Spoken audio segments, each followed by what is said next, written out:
The moon shines brightly and illuminates the black water of the ocean. Thick fog descends on it in ominous silence. Then, it's suddenly broken by the creaking of wooden boards, followed by a rippling of the waves. Through the fog, you see the outline of an old, large ship.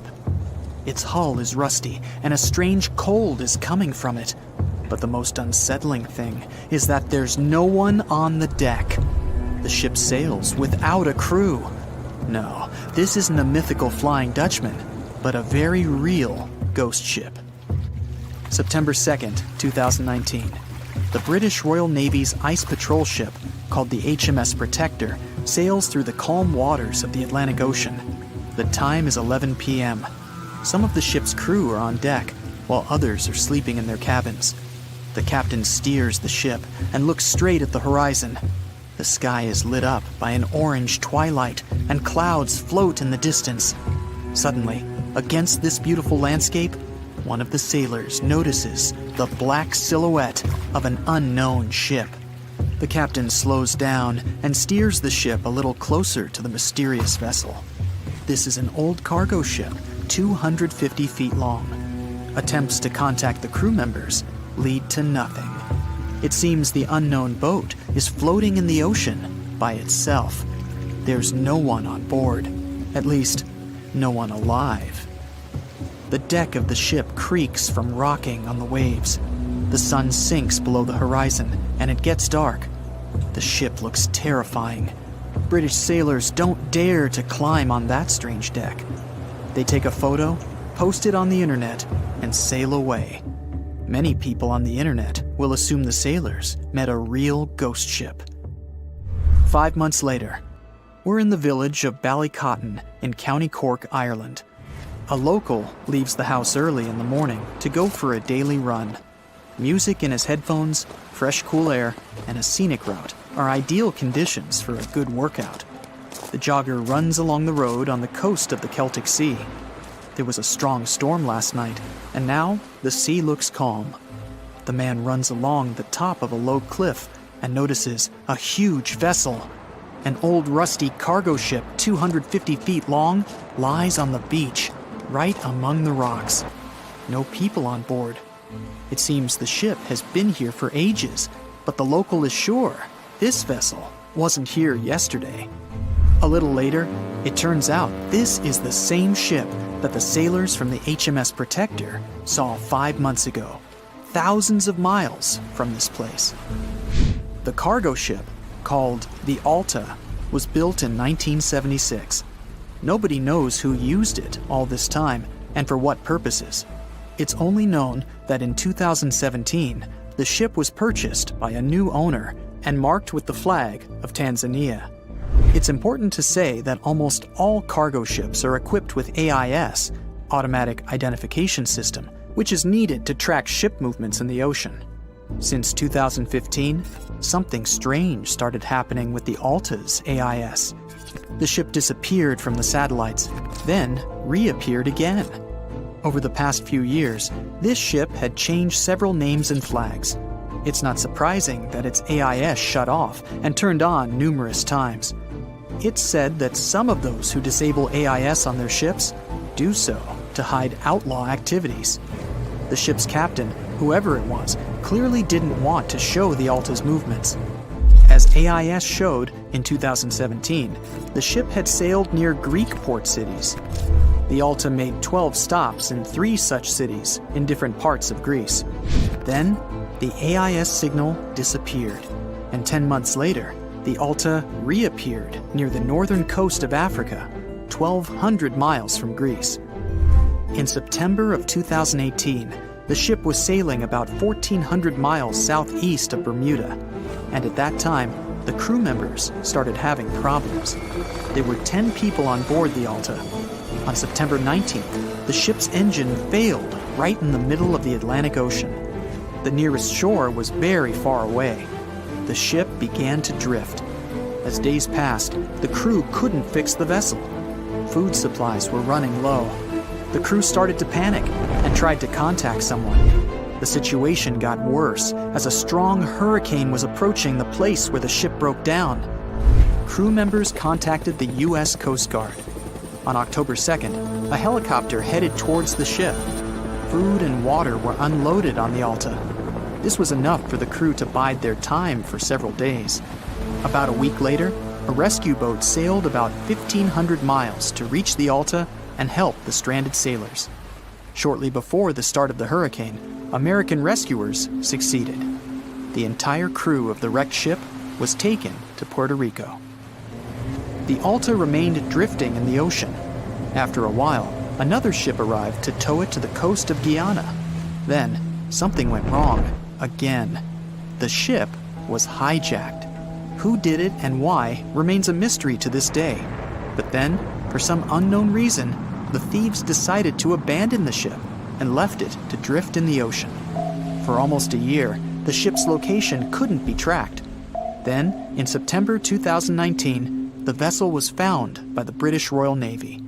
How the Alta was able to cover the distance across the Atlantic and wash up on the coast of Ireland is unknown. An investigation has been launched in Ireland. It's necessary to identify the owner of the vessel and find a responsible person to take on the task of towing it. But no one has since been found. Once, an unknown person called the Irish authorities and introduced themselves as the owner of the ship, but didn't provide any evidence. Several barrels of oil were found on board the Alta. To dismantle the ship, the Irish authorities will need to spend about 10 million euros.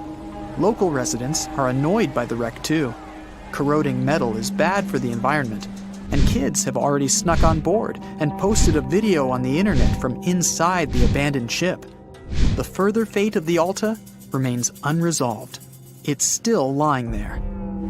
That ship sailed in the ocean for just 2 years. Now imagine if some other managed to drift for 38. In all that time, no one could catch this ship, and people still seek it. That vessel is called the SS Bechimo. It was a merchant ship owned by a Canadian trading company. In 1931, the ship got stuck in ice off the coast of Alaska. A strong snowstorm began. The team waited a week for it to end, but the storm only intensified. One day, the weather improved a bit, and part of the team was evacuated to the nearest city. Another part of the crew, with the captain, set up camp near the ship. The storm started again and didn't stop for a long time. The blizzard was so heavy that the ship's captain couldn't see beyond his arm's reach. Finally, when the storm was over, the captain saw that the ship simply vanished. He decided the Bechimo sank during the storm. A week later, the ship was found, drifting near the place where it was lost. The hull of the ship was damaged so badly that it was unsafe to sail on it. The captain decided to abandon the ship.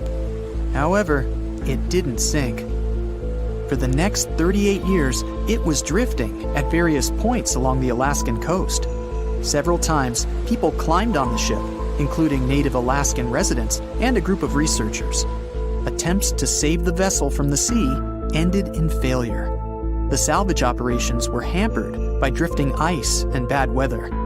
The last time it was seen was in 1969. The ship was frozen and blocked by the ice. In 2006, the government created a special project to find the Bechimo. However, in all these years, the ship still hasn't been found. Its fate is unknown. It's likely that the ship has finally found peace and is now lying on the seabed of the Chukchi Sea. They said it was the most technologically advanced ship. They said it was unsinkable. And when it sank, they made a movie about it. These were the main reasons why the Titanic disaster became world famous. But unfortunately, this is not the only large-scale shipwreck. And sadly, there have been cases much worse than the tragedy of the Titanic. One of them occurred on April 27, 1865. The Sultana steamboat carried passengers and cargo daily between St. Louis and New Orleans. It was a pretty large wooden boat with 3 decks and was 260 feet long and 70 feet wide, almost twice the size of a basketball court. The ship could carry about 350 passengers, But on that unfortunate day, more than 2,000 people were on it. On April 23rd, she was making a routine voyage from New Orleans when it broke down. Something was wrong with the boiler, so the vessel docked in Vicksburg for repairs. At the port, the ship's captain, James Cass Mason, found out about an excellent opportunity to earn a lot of money. All he needed to do was to transfer a large group of former prisoners to the north. The captain agreed to do it, but the problem was that the boiler required a lot of time to repair. Mason was afraid that his competitors would take the job, so he decided to sail despite the malfunction the ship had. He patched up the holes in the boiler instead of a big repair and invited all the ex-prisoners on board. So, there was a broken boiler, an excess number of passengers, a lack of lifeboats, and not the best river conditions. Also, the captain refused to send the ex-prisoners to the hold, so they were all with ordinary passengers. There were strong chances for a shipwreck, but the greedy desire to earn more money was stronger. The Sultana went on a voyage and sailed up the river for 2 days. At this time, one of the biggest Mississippi floods in history began. The river overflowed its shores because of the flood, with the water level rising several feet. All the trees on the shore disappeared, and only the tops were sticking out of the water. The ship sailed opposite this powerful current, making the boiler work too hard. On the evening of April 26th, the Sultana arrived in Memphis, Tennessee, and they loaded even more, 120 tons of sugar and 200 passengers. She got incredibly heavy. Around midnight, the ship continued its dangerous journey. The captain sailed to barges to load a shipment of coal. At 1 a.m., the vessel left the barge. At 2 a.m., the broken boiler, unable to withstand the load, suddenly exploded. The Sultana was just 7 miles north of Memphis. Few people survived that day. The problem was that passengers trying to escape from the fire jumped into a cold river with a strong current. The Sultana disaster is considered the most tragic shipwreck in the history of the United States.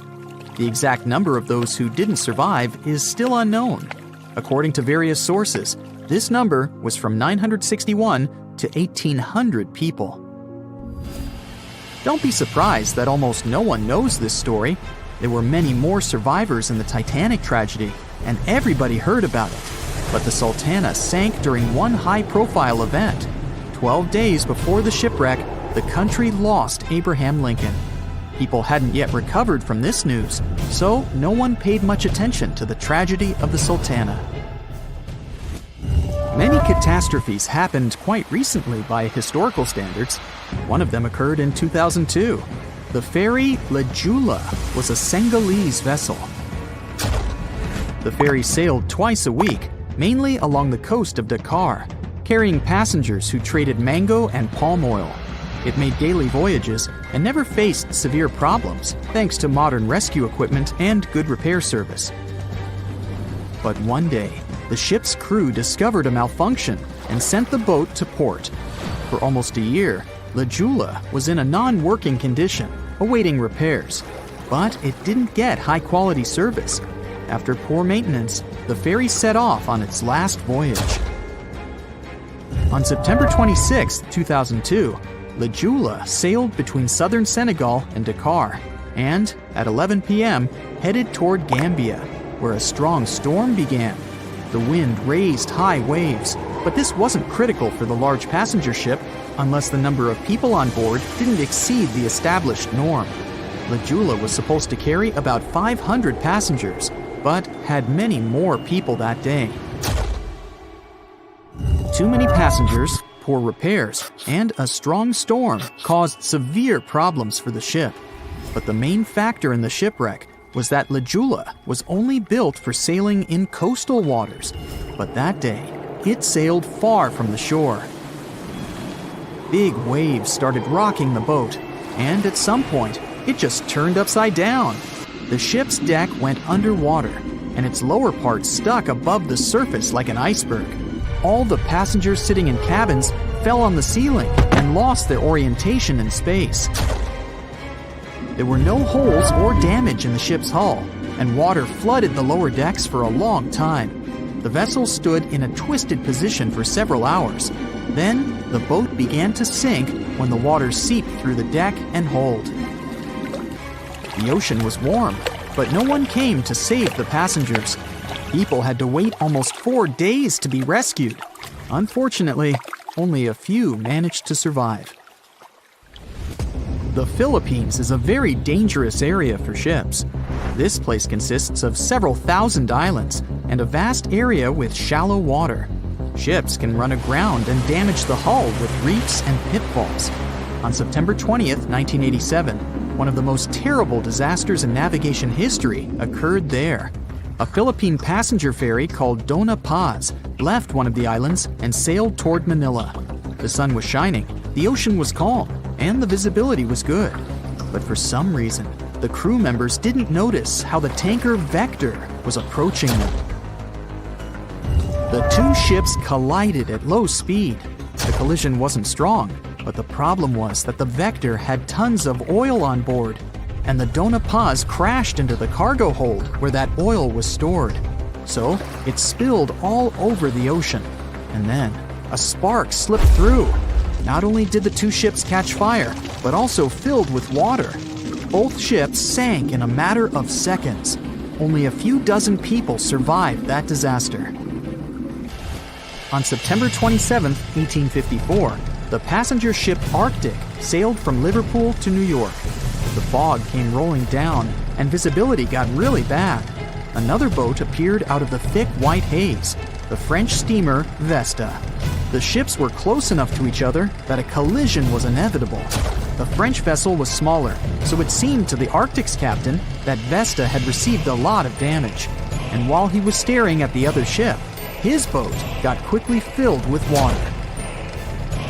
The captain gave the order to sail to the shore as fast as possible, but the ship's engines stopped working because of the flood. Then the ship's crew started to lower lifeboats with women and kids. Still, when rescuers found lifeboats with people, it turned out that only 87 out of 400 people survived, 65 crew members and 22 passengers. Surprisingly, there were only grown men among them. The ship's captain survived by clinging to the wreckage. All newspapers wrote about this story as one of the most terrible and shameful tragedies in navigation history.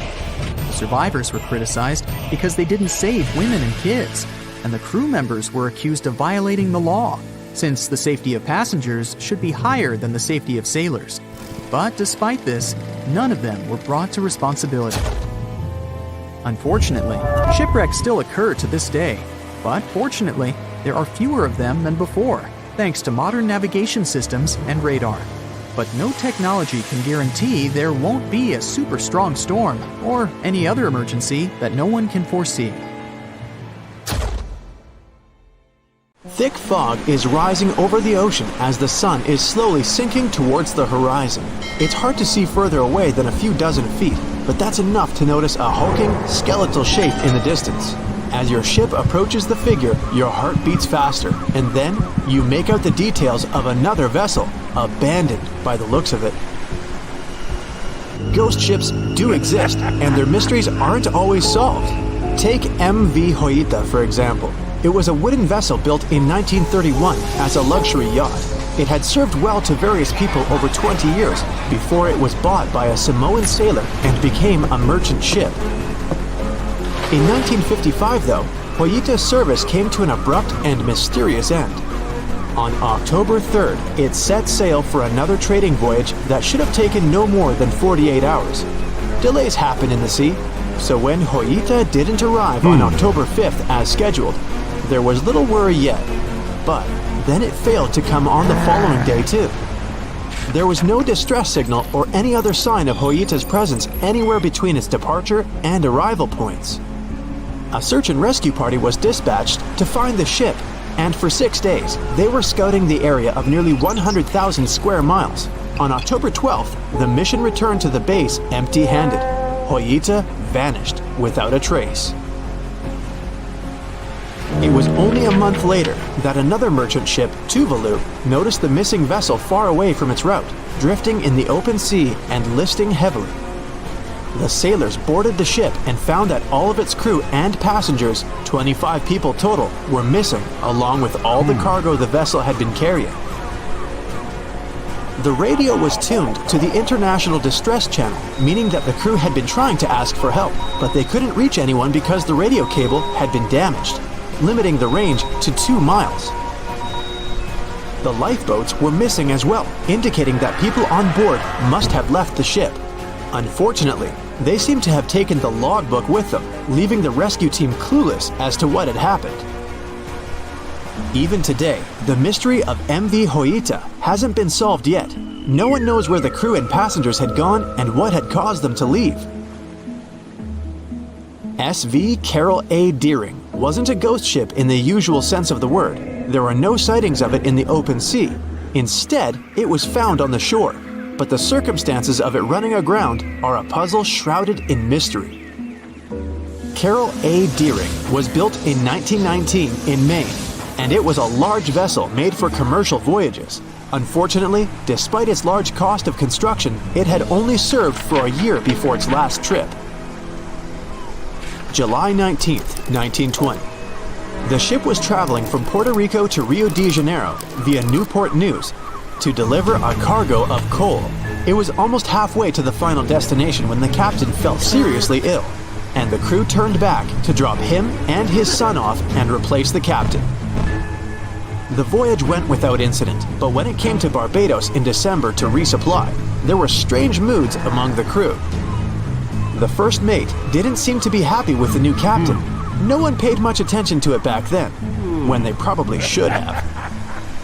The last sighting of Carol A. Deering at sea was on January 28, 1921, when a lightship noticed it off the coast of North Carolina. There was some commotion on the quarterdeck of the ship, where the crew were normally not allowed. Then, another vessel sighted it, but there was already no one on the decks. On January 31st, the merchant ship was found hard aground in the Diamond Shoals, a site notorious for numerous shipwrecks that had been occupying there for centuries. When the search and rescue party boarded the ship, they found it abandoned, the log and personal belongings of the crew gone, along with the 2 lifeboats. There is still no answer to what happened on board of Carol A. Deering that January, although the most popular version was mutiny. Maybe we'll never find out the truth though.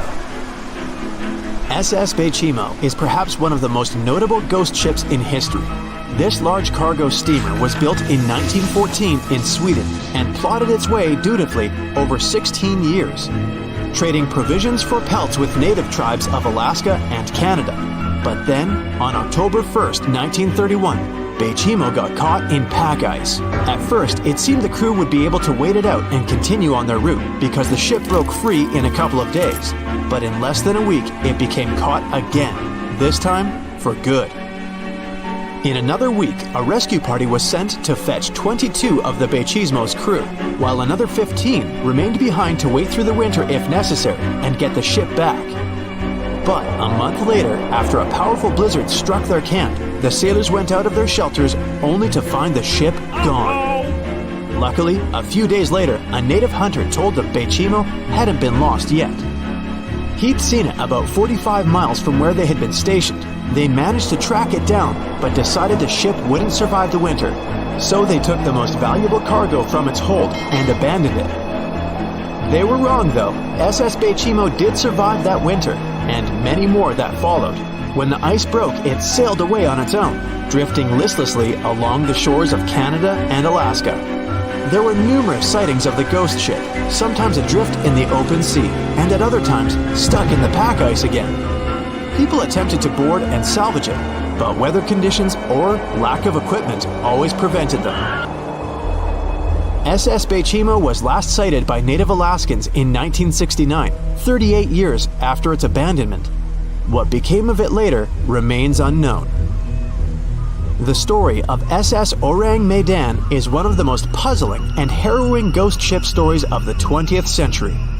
No one even knows for sure if the ship even existed in the first place. It wasn't recorded in Lloyd's Shipping, the International Register of Ships, which makes it either a tall tale or a vessel that avoided being officially recognized for some shady reasons. In any case, the accounts as to what happened to the Medan vary. According to most reports, it was carrying some unknown cargo in the Indonesian waters when a distress call was received by another ship in the vicinity. The officer on duty heard an SOS message, but its contents are different depending on the accounts. The message did not repeat, and the crew of Medan didn't answer to any attempts to contact it back. The ship that received the distress call hurried to the rescue, but they only reached the vessel the following day, when it was already drifting and slightly listing. When the rescuers boarded the ship, they found that none of the crew had survived. However, one lifeboat was missing, which implied that there was at least one crew member who managed to escape.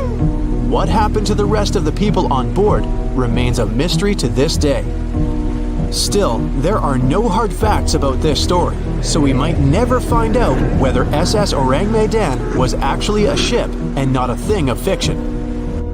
SV Sabrina was a 3-mast sailing barge built in 1873 for river trade ships in South America. She served for well over 4 decades, proving to be a sturdy and reliable ship. It was later transferred to Europe, where it continued serving its purpose well. But then, in October 1917, Sabrina set sail on a regular voyage only to be found ashore several days later. Mysteriously, although the ship was perfectly intact, the entire crew of 5 and the captain were gone. There is no direct evidence or hard facts as to what really happened that day. The most convincing theory is that the crew were washed away from the deck because of an underwater explosion. And then the ship sailed ahead without them. But the truth, as always, remains unknown. The voyage started just like any other. The cargo ship SS Cotopaxi is making another journey to Havana, Cuba, to deliver coal. It's November 29, 1925. For Captain Meyer and his crew, leaving Charleston Port, South Carolina, it will be the last trip the ship ever makes. Its route ran through the Bermuda Triangle. 2 days into the trip, the Cotopaxi sent out a distress signal. It had got caught up in a strong tropical storm and turned over on its side. The wind was very strong and there was powerful lightning as well. Rain gradually filled the ship's hold. Then there was a bright white flash, and the ship disappeared without a trace. Later, its wreckage was found in the Gobi Desert, which is in a completely different part of the world. All 32 crew members, including the captain, were missing. Of course, the part about the Gobi Desert is fictional. For one of his movies, Steven Spielberg came up with the idea that the ship was moved there by aliens. Still, in real life, the ship was never found, and its crew really did disappear. It was officially declared missing a month afterward, and nobody could find the wreck. It seems like a classic case of mysterious things going on in the Bermuda Triangle. But most mysteries are solved sooner or later. In 2020, the Cotopaxi was found. A man named Michael Barnett had moved to Florida to study shipwrecks off the coast. One wreck in particular really caught his attention. It was much larger than the others, and the locals called it the Bear Wreck. It was about 40 miles from St. Augustine in northern Florida, but no one had ever managed to identify the rusty hull. So Michael started to do some detective work. He measured the size of the shipwreck and started working through all the information he could find. He researched hundreds of old newspapers, leafed through insurance records, and looked at artifacts found on the wreck. After hundreds of hours of hard work, Michael was sure it was the Cotopaxi. But a few years before, there had been a rumor that the same ship had been found off the coast of Cuba. The Coast Guard found the wreck of a cargo ship about the same size that looked a lot like the one lost in 1925. Michael was sure they were wrong, so he teamed up with some science journalists and kept investigating. Soon they discovered something that seemed to confirm Michael's belief. Divers found brass valves with the letters SV on them in the wreckage of the ship. Michael suggested these initials referred to Scott Valve Manufacturing Company. The headquarters of this company was in Michigan, not far from where the Cotopaxi had been built. The company had probably supplied parts for the Cotopaxi. So the puzzle seemed to be solved. The bear wreck was really the missing cargo ship. But Michael still needed to work out why the ship had sunk. Did something mysterious really happen to the Cotopaxi in the Bermuda Triangle? Later, Michael found the testimony of the ship's carpenter among some old papers. The carpenter claimed that the hatches covering the coal on the ship had been in a terrible condition before it sank. Repair work on the covers wasn't finished before the crew got the order to sail to Cuba.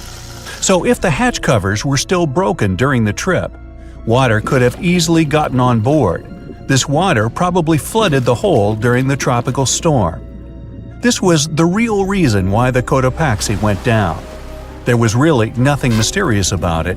It was just a mistake made by ordinary people. But this is just one example out of dozens, or even hundreds, where ships and planes have gone missing in the Bermuda Triangle. We still can't explain some of these incidents. It seems like there really is something weird going on there. One of these strange events happened in 1948. A passenger jet was headed for Miami from San Juan, Puerto Rico. It disappeared in the same area as the Cotopaxi. The 32 people on board vanished without a trace. The weather was clear throughout the flight, but experts think that when the plane was about 50 miles from the coast, it could have been hit by a strong wind that knocked it off course. Years later, a similar plane was found in the area of the Bermuda Triangle, but because no one could work out the registration, it was impossible to say for sure if it was the same one. Something even stranger occurred not long before, in 1945. 5 planes went missing all at the same time. Some trainee pilots were practicing their navigation skills, but when they'd finished, it seems they couldn't find their way back home and disappeared. Many people assume they just ran out of fuel. This seems likely, but still, the circumstances were really strange. The trainees were being supervised by an experienced pilot who had 2,500 hours of flight time. He would never have let a group of newbie pilots get that far away from their base. Even now, people still debate what could have happened. Some insist the pilots ran into something supernatural out there in the Bermuda Triangle. But who knows? And here's another freaky thing that happened there which no expert has been able to explain. Time travel. In 1970, Bruce Gernon was flying a plane from Andros Island to the Florida coast. When he was at 11,500 feet, a giant cloud appeared in front of him. It kept getting bigger and bigger, and he had no choice but to fly through it. As soon as he did, the plane was surrounded by darkness. It was as if the day had turned to night in a split second. Suddenly, Bruce began to see white flashes of light around him. They were so bright that they lit up the entire sky. But they weren't lightning bolts, although he couldn't really explain what they were. The plane continued through the strange cloud for almost a half an hour. Bruce noticed that the cloud changed shape during this time. The space around the plane turned into a tunnel. Then the tunnel started narrowing. Bruce became really tense as he tried to cope with the plane's controls. All his instruments and navigation equipment were going crazy, and the electronics stopped working. Then, a white light appeared at the end of the tunnel. Just like in the movies, the plane escaped the closing cloud tunnel at the very last second. Everything was fine, but now Bruce found himself in some white fog. He had no idea where he was. Then he managed to contact ground control. He was shocked when he learned that his plane was already in the airspace above Miami. It seemed that something impossible had happened. Bruce was meant to cover a distance of about 250 miles during the flight. This usually took 1.5 hours, but he had managed it in just 47 minutes, almost 2 times faster than normal. When Bruce landed, he went to check the amount of fuel left in the tank. It turned out he'd used up a lot less than the normal amount of fuel as well. Could there be a logical explanation for the time-traveling plane? Well, records show that a large number of sunspots were detected on the surface of the sun that day, and there was a strong solar wind. This could easily have made the electronics and devices on the plane go crazy. But what about the mysterious cloud? The Florida coast is a place where 2 large air currents meet. One has a high pressure and the other is a low pressure one. This causes a lot of storm clouds in the area. But people still debate how Bruce was able to cover the distance so quickly. Some people say that some kind of mysterious dark energy was involved. Others say it was a gravitational anomaly that curves space and time. Others think that Bruce is just a fraud. We still don't know the truth. So, is there really something supernatural about the Bermuda Triangle? Or is it all just coincidences and made-up stories? The truth is that no more planes and ships disappear in the Bermuda Triangle than anywhere else in the world.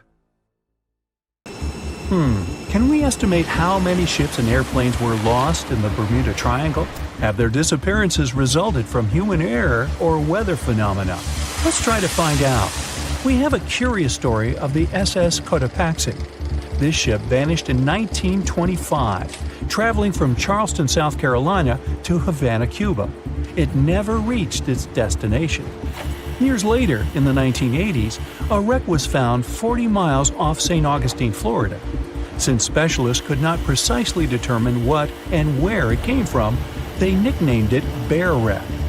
It took many additional years of work, done mainly by marine biologists, to identify that this ship was indeed the missing SS Cotopaxi. This was confirmed in January 2020. How did the ship just reappear? And how did it get there, since this mysterious shipwreck isn't even in the Bermuda Triangle? Now, let's see who came up with this term, Bermuda Triangle.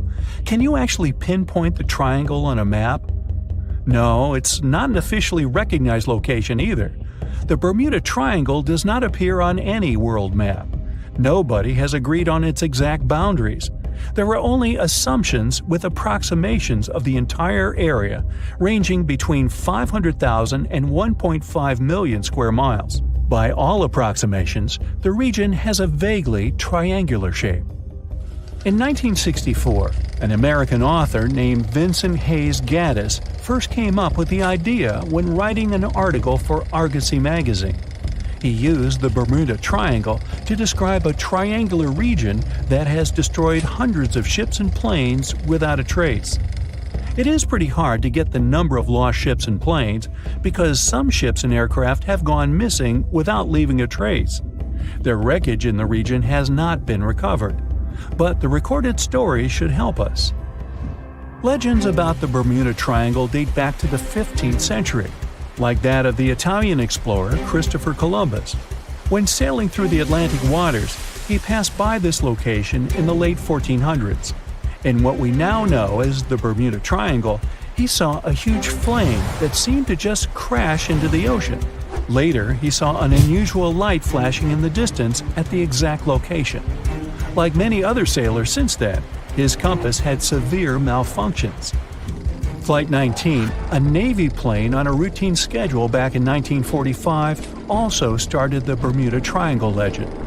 It was commanded by Lieutenant Charles Taylor, and it's recorded that he just got lost in the triangle for no reason. Since pilots had no GPS back then, they had to trust their compasses and keep track of how long they'd been flying in a specific direction and their speed. Shortly after completing the task, both of the compasses on board stopped working correctly.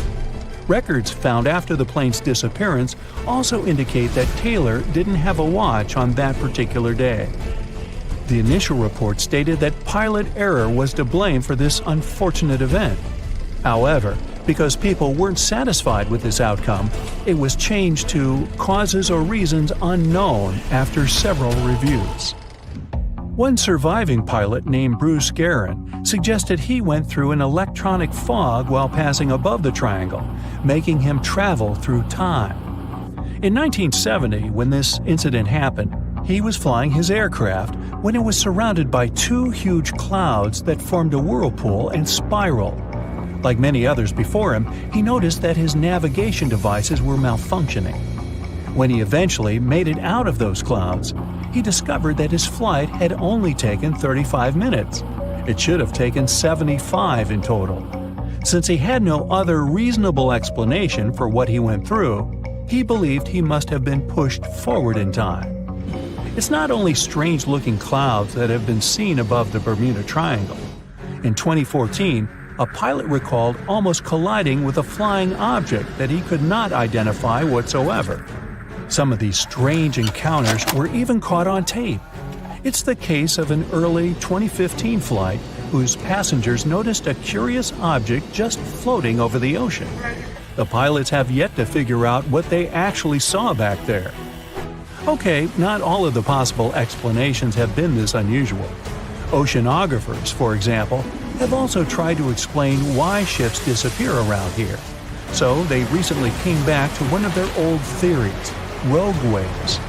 These are immense walls of water that just pop up suddenly. If multiple such waves rise simultaneously, they overlap like a wave sandwich. If one single wave can reach over 30 feet tall and happen simultaneously, it can create a rogue wave that can surpass 100 feet high. These types of waves can quickly overtake even the biggest of ships. Meteorologists came up with their own explanation too: hexagonal clouds. These unusual types of clouds can generate winds of up to 170 miles per hour, and they're pretty significant too, some reaching 20 to 55 miles across. As such, waves inside these wind giants can go as high as 45 feet. The Earth's own magnetic force might also have something to do with it. Within the Bermuda Triangle, compasses point to true north, the geographic North Pole, rather than magnetic north, the shifting magnetic North Pole. Some have even explained that since these two perfectly overlap in the Bermuda Triangle, it can cause a magnetic phenomenon that could make navigational devices malfunction. It's called the agonic line. The problem is that scientists have discovered that this line moves each year. It might have passed through the Bermuda Triangle at one point, but it's now through the Gulf of Mexico. Other strange natural phenomenon found along the coast of Norway could help explain why the Bermuda Triangle has claimed so many ships. There are some deep craters there, measuring up to half a mile wide and are 150 feet deep. Scientists believe they were created by methane gas bubbles. This gas seems to be leaking from deposits hidden deep in the seabed. Once the gas reaches a certain quantity, it bursts to the surface and causes eruptions. So, do pilots and ship captains actually avoid this area today? Could this explain why there are fewer ships that get lost there nowadays? But if you've ever flown from Miami to San Juan, Puerto Rico, you probably know that's not true. As for ships, if people would avoid the Bermuda Triangle, nearly all Caribbean vacations would be spoiled. To this day, there are a lot of flights that go over the Bermuda Triangle, so it's clear nobody is avoiding it. This place is one of the most heavily traveled shipping lanes in the world. Nowadays, the Bermuda Triangle has heavy daily traffic, both by sea and air. But the Bermuda Triangle is indeed subject to tropical storms and hurricanes that happen very often. Let's also keep in mind that the Gulf Stream, a strong ocean current that causes sharp changes in local weather, passes through the Bermuda Triangle. Besides, the deepest point in the Atlantic Ocean, the Milwaukee Depth, is also located in the Bermuda Triangle. The Puerto Rico Trench reaches almost 27,500 feet at the Milwaukee Depth. So, if you think about it, the whole mystery is a perfect combination of human error, bad weather, and a lot of ship traffic. This was confirmed by data provided by the U.S. Coast Guard. If you look at percentages, the number of ships or planes that go missing in the Bermuda Triangle isn't different from anywhere else. Disappearances do not happen more often than in any comparable region of the Atlantic Ocean. Official statistics say around 50 ships and 20 airplanes have vanished while traveling through this region. So that's another reason why the total number is so hard to pinpoint. Nobody could describe its rescue in official records if a boat was reported missing. There are also some events that, it turns out, didn't happen at all, adding to those false reports, like that of a plane crash back in 1937 off Daytona Beach, Florida, that local papers surprisingly revealed nothing about. It's 2018. You get up early in the morning to go ashore and catch some fish. You come to the spot you were yesterday. throw the hook into the sea, and wait. The float is twitching. You've caught some fish, but hey, hello? Why aren't you doing anything? Right now, you don't care about the fish. You're looking at something in the distance. You open your mouth in surprise since you see a huge ship stuck on a shoal. It wasn't here yesterday, so it got here at night. Okay, it'll probably sail away sooner or later. You fish for a few more hours. During this time, you observe the ship and notice no movement there. Is it empty? Boats and the Coastal Service are sailing from the shore to the vessel. You decide to check it out too. You get in your old boat and go there.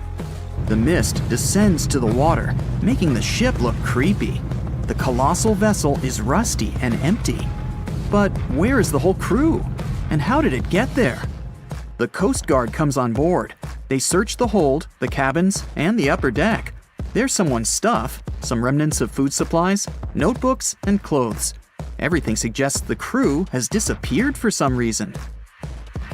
Fishers who noticed the vessel first didn't see anyone coming down from the board. No radio signals were sent to the port, and no one reported about the ship. It appeared here from nowhere. The only chance to get any information is to look at the number and name of the vessel. This is Sam Ratulangi, PB 1600. The Coast Guard checks the information, studies the data of all the country ships, and no way. One company built the boat in 2001 in Indonesia. People used it to transport heavy loads across the seas around Asia. The ship had been properly operating for 8 years. People were delivering industrial goods to different points in the region, but something went wrong. In 2009, Sam Ratulangi was sailing near the coast of Taiwan, and that's it. There were no further records about it. There were no reports in any port. Everyone thought it must have drowned, so no one had been looking for it for years. And then, 9 years later, it appears here, big and rusty, off the coast of Myanmar, without sailors, without fuel. An investigation starts. City services are trying to find out the names of all the sailors working on the ship and find clues that would lead to solving this mystery. They also hope the ship owner will appear soon. They find 2 tow ropes on board. This means that some other ship towed Sam Ratulangi to this place. Then they identify and find 13 crew members. These people say they wanted to reach the factory in Bangladesh to repair Sam Ratulangi.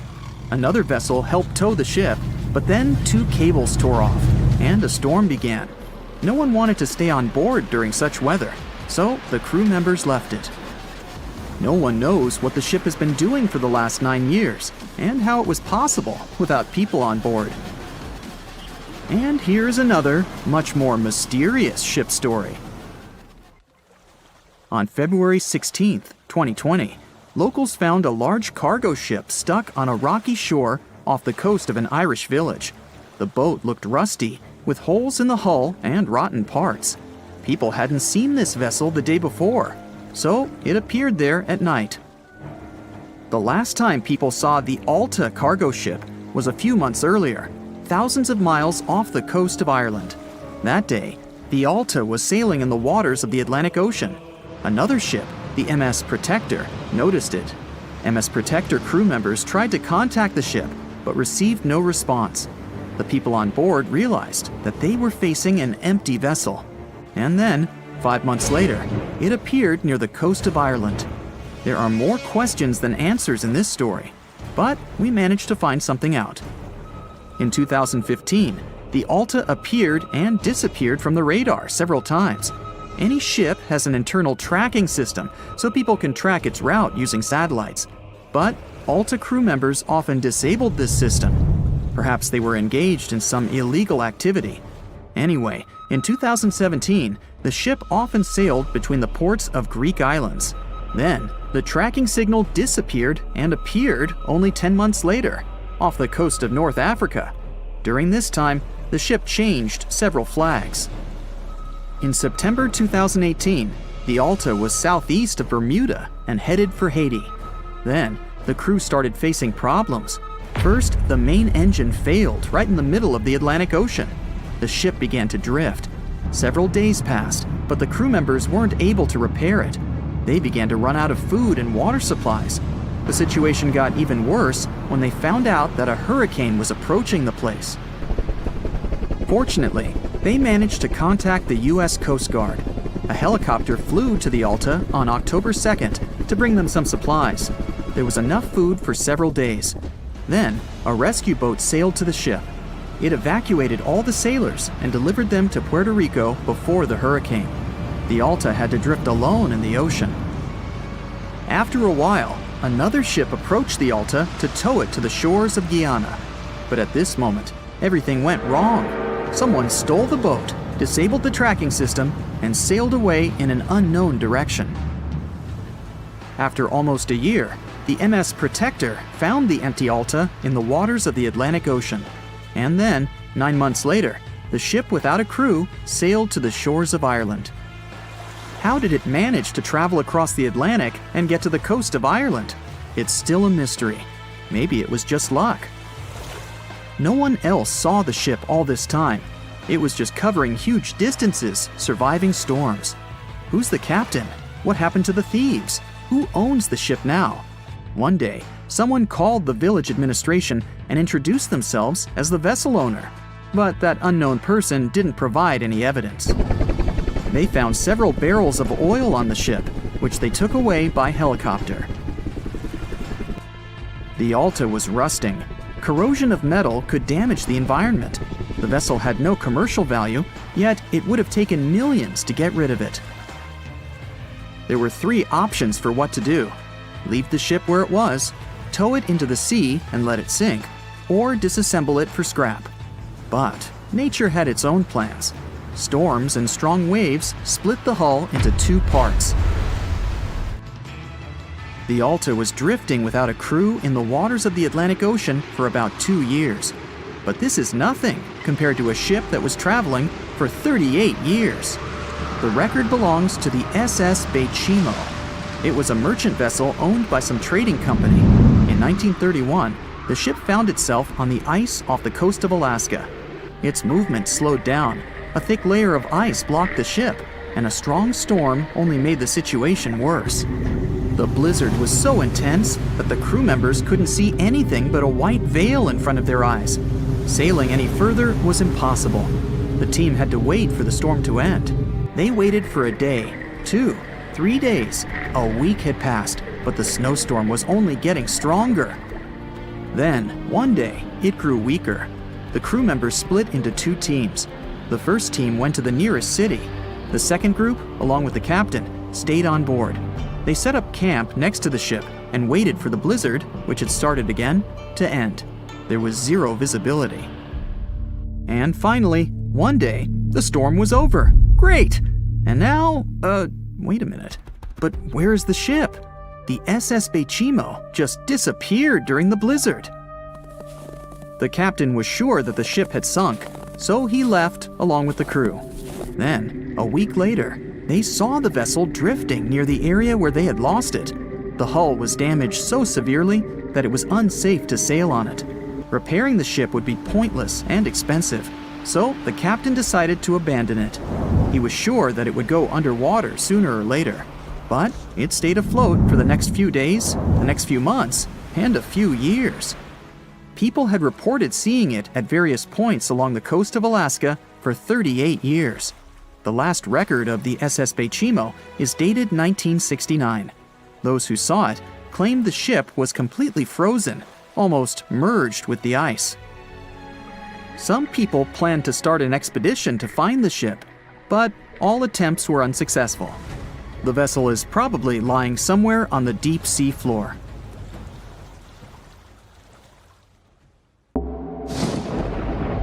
There's a ship drifting somewhere in the ocean without a crew. The last time someone saw it was over 50 years ago. Its story reminds of that of the Flying Dutchman, a ship that's bound to sail forever and bring disaster to whoever sees it at sea. At least the legend says so. Unlike the Flying Dutchman, the SS Bechimo was definitely real and built for a German company in Hamburg and began as an ordinary cargo ship. It was trading supplies between Hamburg and Sweden in the Baltic Sea starting from 1914. It had a strong steam engine and a hull made of steel. A few years later, it became British property. Then, in the 1920s, a Canadian company purchased it for around $18,000, a huge amount of money back then. The new owner, the Hudson's Bay Company, was actively using the ship for several years. They would often send it on voyages from its home port in Scotland to Siberia, Alaska, the Yukon, and the Northwest Territories. It also passed through the Panama Canal and even the Suez Canal, with fur pelts for sale on board. Sometimes it would also transport passengers. It had completed 9 successful voyages before this strip of good luck came to an end. Starting from the 1930s, SS Beichimo would have trouble with ice and storms. When it first got trapped in ice in October of 1931, some of the crew managed to escape to Alaska. 15 of 22 sailors decided to stay with their vessel and try to save it. They had furs and other valuable cargo worth around $58,000 aboard. The company sent them supplies to survive the winter. They set camp near the ship out of the hatches, tarpaulins, and other materials, and offloaded the cargo. At the end of November, a blizzard rushed through the area, and it seemed like it had taken the ship with it. The ice platform had survived, but the ship broke free. Some of the crew members were sure it had sunk. But soon after, they heard from one of the locals who had spotted their ship around 45 miles away from their camp. The crew moved on with their lives, and the ship started its journey as a runaway vessel. People would spot SS Beichimo once a year or so, all the way until 1965. It was mostly spotted off the coast of Alaska. A man going to Nome with his sled dog, along with prospectors, explorers, and treasure hunters, all claimed to have seen SS Beichimo. Someone tried to board it and take it to port, but ended up stranded on it for days because of horrible weather. Others got luckier and managed to take a whaleboat, some furniture, and other valuables from the vessel. Those who got close to the ship saw that it was damaged and missing the propeller. Still, it stayed afloat without a crew for at least 38 years and became the longest sailing ghost ship in history. In 2006, the Alaskan authorities started a project to solve the mystery of this ghost ship of the Arctic and finally find SS Beichimo, either still above or below the water. So far, the project has not been a success. SS Beichimo remains one of the estimated 4,000 ships that have disappeared off Alaskan shores. If the legend of the 17th century isn't lying, this ghost ship could be sailing somewhere along the Flying Dutchman. It belonged to the Dutch East India Company. Its captain managed to do the impossible for that time and sailed from Holland to Indonesia in only 3 months. They said he was flying over the sea, and some evil tongues explained that he had made a deal with evil forces to achieve that. Once the ship was sailing back home, its captain and crew disappeared without a trace. There are many versions of what happened to it. One of the first ones said it had tried to enter port at the Cape of Good Hope, got in a terrible storm, and sank as there was no captain to save it. Another legend says the captain had refused to obey the skies to let the ship sink during the storm. A scary life form then struck the boat and the crew, and it was condemned to forever wander without rest. Many sailors claim to have spotted the wandering Dutchman. The Duke of York, who was to become King of England, mentioned having seen it in Australian waters. Right after spotting the ship, the man who saw it first fell from the top of the mast and didn't survive. There were more encounters with this legendary ship up to the middle of the 20th century. Ships would nearly collide with it as the Flying Dutchman jumped out of the blue. Scientists have a more logical explanation for this mystery: Fata Morgana, not to be confused with Hakuna Matata. Now, when you're out at sea on a hot day and the air is all wavy, it feels like when you look at the road on a scorching summer day. That's because of something called atmospheric refraction. When light passes through different layers of air with different temperatures and densities, it bends and twists. Sometimes, under certain conditions, this bending of light can create really bizarre optical illusions over the ocean, like sightings of the Flying Dutchman. The Fata Morgana phenomenon can make distant objects appear distorted, stretched, or even lifted above the horizon. So you can see a ship far away, but because of the way the light is bending, it will look like it's floating above the water or even disappearing and reappearing. A Fata Morgana is most commonly seen in polar regions, especially over large sheets of ice that have a uniform low temperature. But you can see it anywhere, even in deserts and over lakes on hot days. The first stories about ghost ships go all the way back to ancient Greek and Roman mythology. One of the most famous ghost ships in history is the Mary Celeste. This brigantine was traveling from New York City to Genoa and was fully stocked with provisions, but missing a crew when it was discovered in the Atlantic Ocean in 1872. The crew's personal belongings were also there, completely undisturbed. The final entry in their log was made 10 days earlier. We still don't know what happened to its crew, and the ship has inspired many spooky stories and legends. The Lady Lovibond was another legendary schooner that is believed to have been wrecked off the coast of Kent in the middle of the 18th century. The story tells that the ship's captain, Simon Reed, had just got married and took his bride on board for a celebratory cruise, despite the superstition that it could bring bad luck. They were on their way to Portugal when the first mate, who is also in love with the captain's new wife, went mad because of jealousy, attacked another crew member, and then took over the wheel and steered the ship straight into the dreaded Goodwin Sands. No one aboard survived, and the schooner is said to reappear as a ghost vessel every 50 years. In present times, many vessels become abandoned and turned into ghost ships intentionally. There are thousands of them floating in U.S. rivers, lakes, channels, and coastal waters. Some people lose their boats in storms and other extreme weather. Others have to abandon their boats because maintaining them can cost 10% of the boat's price. Plus, docking a vessel can add up to several $1,000s every year. Most boats have been made of fiberglass, so an owner can't just recycle them as scrap metal. So, once they want to get rid of it, they often tie it to a dock and sneak away, or leave it floating far away from the shore, or just try to sink it. When ghost ships sink in shallow waters, they can cause damage to coral reefs, mangroves, marshlands, oyster habitats, and wetlands.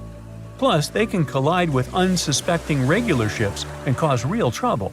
So, don't do that. Enough said. No matter what happens, don't stop! We almost got it! Two treasure seekers are digging frozen ground in a cornfield at night. It's raining hard, lightning is flashing, but these two guys keep working. And now the shovel hits something solid. No way! A treasure chest! They start digging faster and find a piece of a ship's engine. What the? Far from the seas and lakes, somewhere under the fields of Kansas City, they found a giant sunken ship. How is this possible? Now you'll see. Some people spend their lives searching for shipwrecks with treasures underground. One of them is explorer David Hawley. He's been looking for such ships far from the seas, rivers, and oceans for many years. He does this because he likes the feeling of adventure. The holds of these ships may contain chests of gold, antiques, and artifacts. And you can get a lot of money for them. David says you don't have to go into the ocean to find a sunken ship. They may be lying in your backyard. But why do ships end up buried underground among fields, farms, and plains? Let's find out using the example of steamboat Great White Arabia. According to old records, the newspaper clippings, this ship had been carrying about 200 tons of treasure before it sank in 1856. Many rumors and local legends said the ship was lying underground, a few miles northeast of Kansas City. It was there because people deliberately altered the riverbed and channels of the Missouri River in the second half of the 19th century. They artificially brought the shores closer to each other. They narrowed the river to increase the flow's speed, so boats could sail much faster. In the 19th century, steamboats were the most popular means of transporting passengers and goods. Before railroads, they extended the western border across the Mississippi and Missouri rivers and brought supplies to people. That's why it was so important to increase the speed of their movement.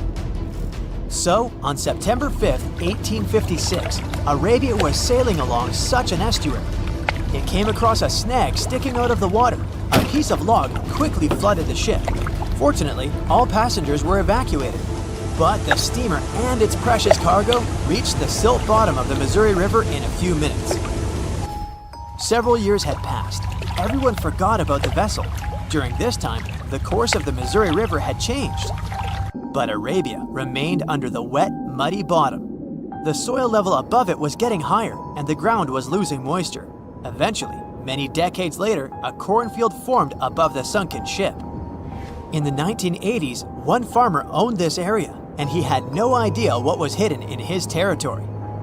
David Hawley carefully studied the history of the sunken ships of the USA. He knew that hundreds of steamers had gone underwater all over Missouri, but most of all, he was interested in Arabia, as there were rumors that it was filled with gold and other valuable things. The territory of cornfields in Kansas was vast, but David Hawley knew how to search properly. In 1987, he started working. First, together with his brother and father, they collected all the clippings from old newspapers they could find. They were looking not only for information about the steamer, but also for maps of the Missouri River. They tracked its historical changes, checked the dates, and identified a large area where the steamer sank. Next, they used electromagnetic testing and other geological stuff to study the soil and find the right place. They searched for differences in ground moisture and density. Then, they went through the territory with powerful metal detectors. And so, by the fall of 1988, they had determined the location of the steamer. Arabia was the size of a football field. This gigantic vessel lay 45 feet underground, 4 stories down. But before they started excavating, they had to ask the owner of the cornfield for permission. For the farmer, this news was a big surprise. He agreed, on the condition that the excavations would be completed by spring so that he could sow a new crop. Digging a giant ship in winter is much more difficult and expensive than at other times. It includes additional equipment, electricity, and heating costs. The team worked day and night. They financed the excavations out of their own pocket. Each invested more than $10,000 and took out a bank loan. Finally, they noticed the first details of the ship. The shovels hit the huge engine boilers and the deck. The goal had been achieved. Most of the cargo lying inside the sunken ships is covered with rust, shells, mud, and is badly damaged. The contents of Arabia were in excellent condition, considering that the ship had sunk 130 years prior. Unfortunately, they didn't find the chests of gold. Still, they got several tons of other valuable cargo, household items of people who lived in the middle of the 19th century. It was a time capsule. The ship was carrying supplies for hundreds and thousands of people, and all these things were perfectly preserved. For example, they could clearly see the brand stamp Goodyear Rubber Company on one rubber shoe. The longer the excavations continued, the more things David and his team found. In the barrels, they found plates from the 19th century. They were intact and usable. Also, there were clean clothes, thousands of pairs of shoes, harpoons, frying pans, and umbrellas. The ship was carrying cargo to supply about 16 small towns. Yes, it's not gold, but such artifacts are also precious. The contents of the ship could be worth millions. However, the crew wasn't going to sell these things. They made a museum on the site of a former fruit market in Kansas City. If you go there, you will immediately feel like you're in a department store of the 19th century. There are thousands of items in good condition. Even the matches here are dry enough to light up. It took David many years to present the entire collection from the steamship. He values each of the items and doesn't want to sell them. Anyone can come here, pay for a ticket, and find themselves in the past. Who knows, maybe there's an old ship hidden in your backyard too. Geologists found an older vessel in the hot desert of Namibia in 2008. This ship sailed back in the days when pirates scared sailors on the seas, and now it's inside a dried-up lagoon. The ship sailed from Lisbon in 1533 and disappeared with the crew near a small diamond mining town. After almost 500 years, the hull had been badly damaged. Only the carcass of the ship remained, but the treasure hidden inside the vessel stayed intact. They carefully studied the boat for a long time, trying not to ruin anything. And then, 5 days later, they found a big old chest in the hold. Carefully opening it, they found gold coins there. Thus, the cost of the ship was estimated at about $10 million. The exact cause of the shipwreck is unknown, but experts believe the ship was destroyed by heavy cargo and bad weather. It went to the bottom of a lagoon that later became a desert. Some find an airplane in their backyard, others discover a ship, and one man found a passage to an ancient secret city in his house. This happened in Turkey in 1963. The owners of the building decided to make repairs. He went to his basement and knocked down the wall to turn this place into a living room. And so, behind one wall, he found a tunnel leading underground. The man thought it was some kind of a secret chamber. He went down there and realized it was something much more than that. It was an ancient city 18 floors deep. People built it in the years 780 to 1180 as a refuge from weather disasters and the invasion of enemies. This place also includes many underground tunnels that stretch for several miles in different directions. People could get to the town from different points using secret passages leading to these roads. The city can accommodate about 20,000 residents, livestock, and tons of food supplies. Archaeologists have also found a chapel, schools, stables, and public kitchens there.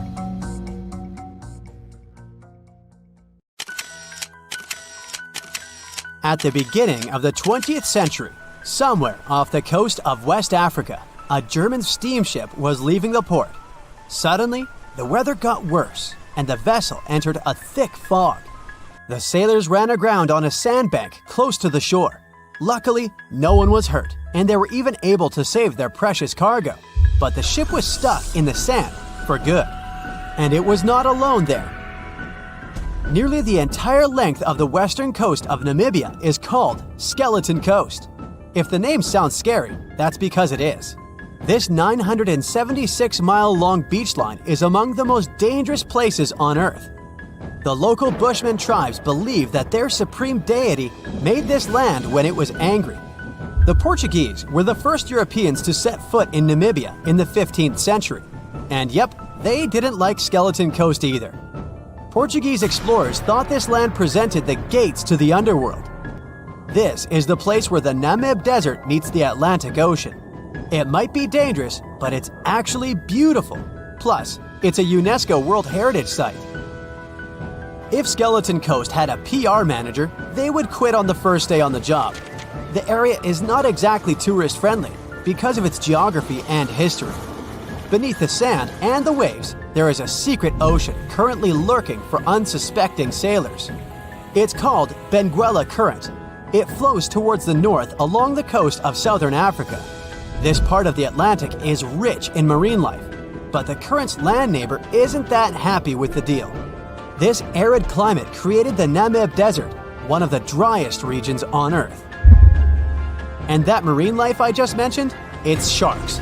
11 species of them to be exact. And yes, the great white decides to pop by once in a while.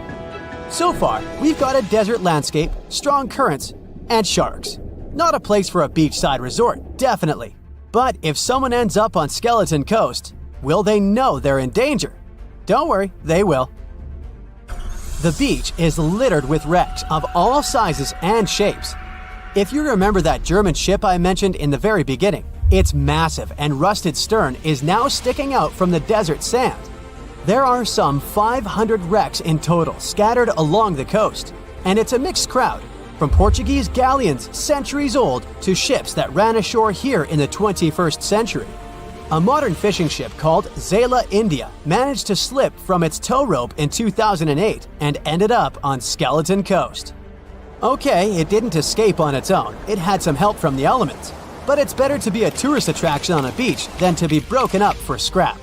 That's where the trawler was originally going, poor thing. Skeleton Coast's most famous inhabitant, to call it such a place, is the wreck of the Dunedin Star. The British cargo liner ran aground here in 1942. The massive rescue operation that followed reveals why it's so dangerous for sailors to end up here. The rescuers managed to save all of the crew and passengers, but at a heavy price. An aircraft and a tugboat were lost in the process. It took the last of the rescuers a full 2 months to return home to Cape Town. Why, you might wonder? One look at the map of the region reveals the reason. It's an endless sea of yellow, which is the sand. There are so few roads here, so Skeleton Coast is hard to reach by land. There are also legal obstacles. You need a special permit to drive into the area. But the skeletons in the name of the area don't only refer to ships, they also stand for animal bones. Most of these belong to whales and seals. Many animals have adapted to the area, so lions and hyenas roam the coastline in search of a meal. Yeah, now there are hungry lions as well, as if those sharks weren't enough. Other animals with a temporary residence on Skeleton Coast include elephants, cheetahs, leopards, and giraffes. In 1971, the Namibian authorities established a national park here, but except for surfers, after an adrenaline rush, they don't get many visitors. You can understand why. The Namib Desert is the oldest desert in the world, and it's not very tourist-friendly either. Those who travel to the region should pack sunscreen and a warm winter jacket. A weird combo, right? Well, not so much when you think that during the day, temperatures soar over 110 degrees Fahrenheit. At night, the air temperature drops below freezing. What a climate roller coaster! And that's not the final danger. Yep, there's more. Remember how that German ship got lost in thick fog? Yeah, it wasn't a one-off event. Because of the region's climate, fog shows up frequently. Sailors should cover their ears now, but this fog is actually good for wildlife. This is their only source of water in the Namib Desert. Reptiles and mammals have adapted to the harsh climate. They use as little water as possible. Shifting sands, thick fog, strong currents, lions, and sharks. Not the stuff you would put in a tourist booklet, but Skeleton Coast isn't the only beach on Earth you wouldn't want to spend your vacation on. I will take you to Cape Tribulation in Australia. The area covers some 48 square miles in the northwestern part of the continent. And no, the area is not as dry as Skeleton Coast. It's part of the Daintree rainforest. You could say that here, it is the rainforest, not the desert that meets the ocean. The beach at Cape Tribulation is straight from a postcard. But looks can be deceiving. Australia? Probably sharks. No, crocodiles are out here to get you if you decide to go for a dip in the sea. There are saltwater crocodiles that the locals call salties. Well, that's a cute nickname for such a dangerous reptile. And it's not just them. The wildlife seems to have a beef with visitors. From October to June, the waters around Cape Tribulation are full of box jellyfish. Their venom affects the human cardiovascular system. When touched by a jellyfish out at sea, swimmers won't have enough time to reach land for help. Vinegar helps neutralize the sting, so you might want to keep a spare bottle in your luggage. Crocodiles and jellyfish sound dangerous, but there's one more animal you should look after. It's the wild boar. It might sound funny, but you won't laugh when you're being chased by one of these across the beach. 21 million wild boars live in Australia. They're mostly active at night, making it even more dangerous if they charge at you. The best defense is running in circles. Wild boars can't cut corners well. That's probably why we don't see many of them taking up careers as race drivers. Cape Tribulation has one last danger installed for you, and it's not an animal. Out here, even the trees are plotting against visitors. The stinging tree got its name for a reason. If you try to pick one of its beautiful red berries, it'll fight back. Its prickles are like tiny glass shards. The less than pleasant effect on your skin will last for a month. Then there is this wait a while bush. Who keeps naming them like this? This long vine has spikes that grab hold and just don't let go. They are so strong they can pull a human off a horse. You'll have to wait for someone to come by and save you from this thorny grabber. If you are about to cross this Australian beach from the vacation list, hold on for a second. Tourism is booming here. The local authorities have restricted access to all of the danger zones. Visitors go swimming in dreamy water holes that are surrounded by lush vegetation. There are even ropes to swing from. Now, that's a beach you can finally relax on. As an experienced sailor and the first man to ever sail non-stop on his own around North and South America, Matt Rutherford has seen a lot during his voyages. But what he saw in 2013 while sailing through the waters of the Atlantic with his colleague surely stands out. Some 800 miles off the coast of Bermuda, not far away from the famous Bermuda Triangle, they noticed a boat that seemed to be moving by itself. The sails weren't up and the motor wasn't running. The sailors decided to check if there was someone who needed their help aboard, so they moved closer to the mysterious ship.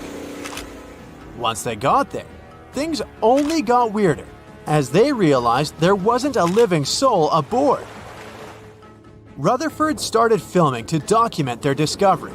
The boat looked so awfully abandoned that they expected to find some pretty scary things in there. But it didn't stop Rutherford from searching the vessel. The boat, which turned out to be named Wolfhound, looked like an upscale one, probably costing hundreds of thousands of dollars. It was pretty weird to find it floating by itself in the middle of the ocean. It seemed like whoever abandoned it was leaving in a rush. There were clothes and other personal belongings all over the main cabin.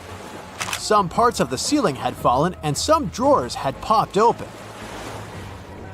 The brave sailors decided to tow the ghost ship back to Bermuda. It wasn't easy because Wolfhound was bigger and heavier than their boat. After days at sea, the crew was running low on fuel and asked a passing freighter to stop and give them some gas. They kept pulling Wolfhound until the tow line got wrapped around the rudder and they realized they could get stranded in the Bermuda Triangle.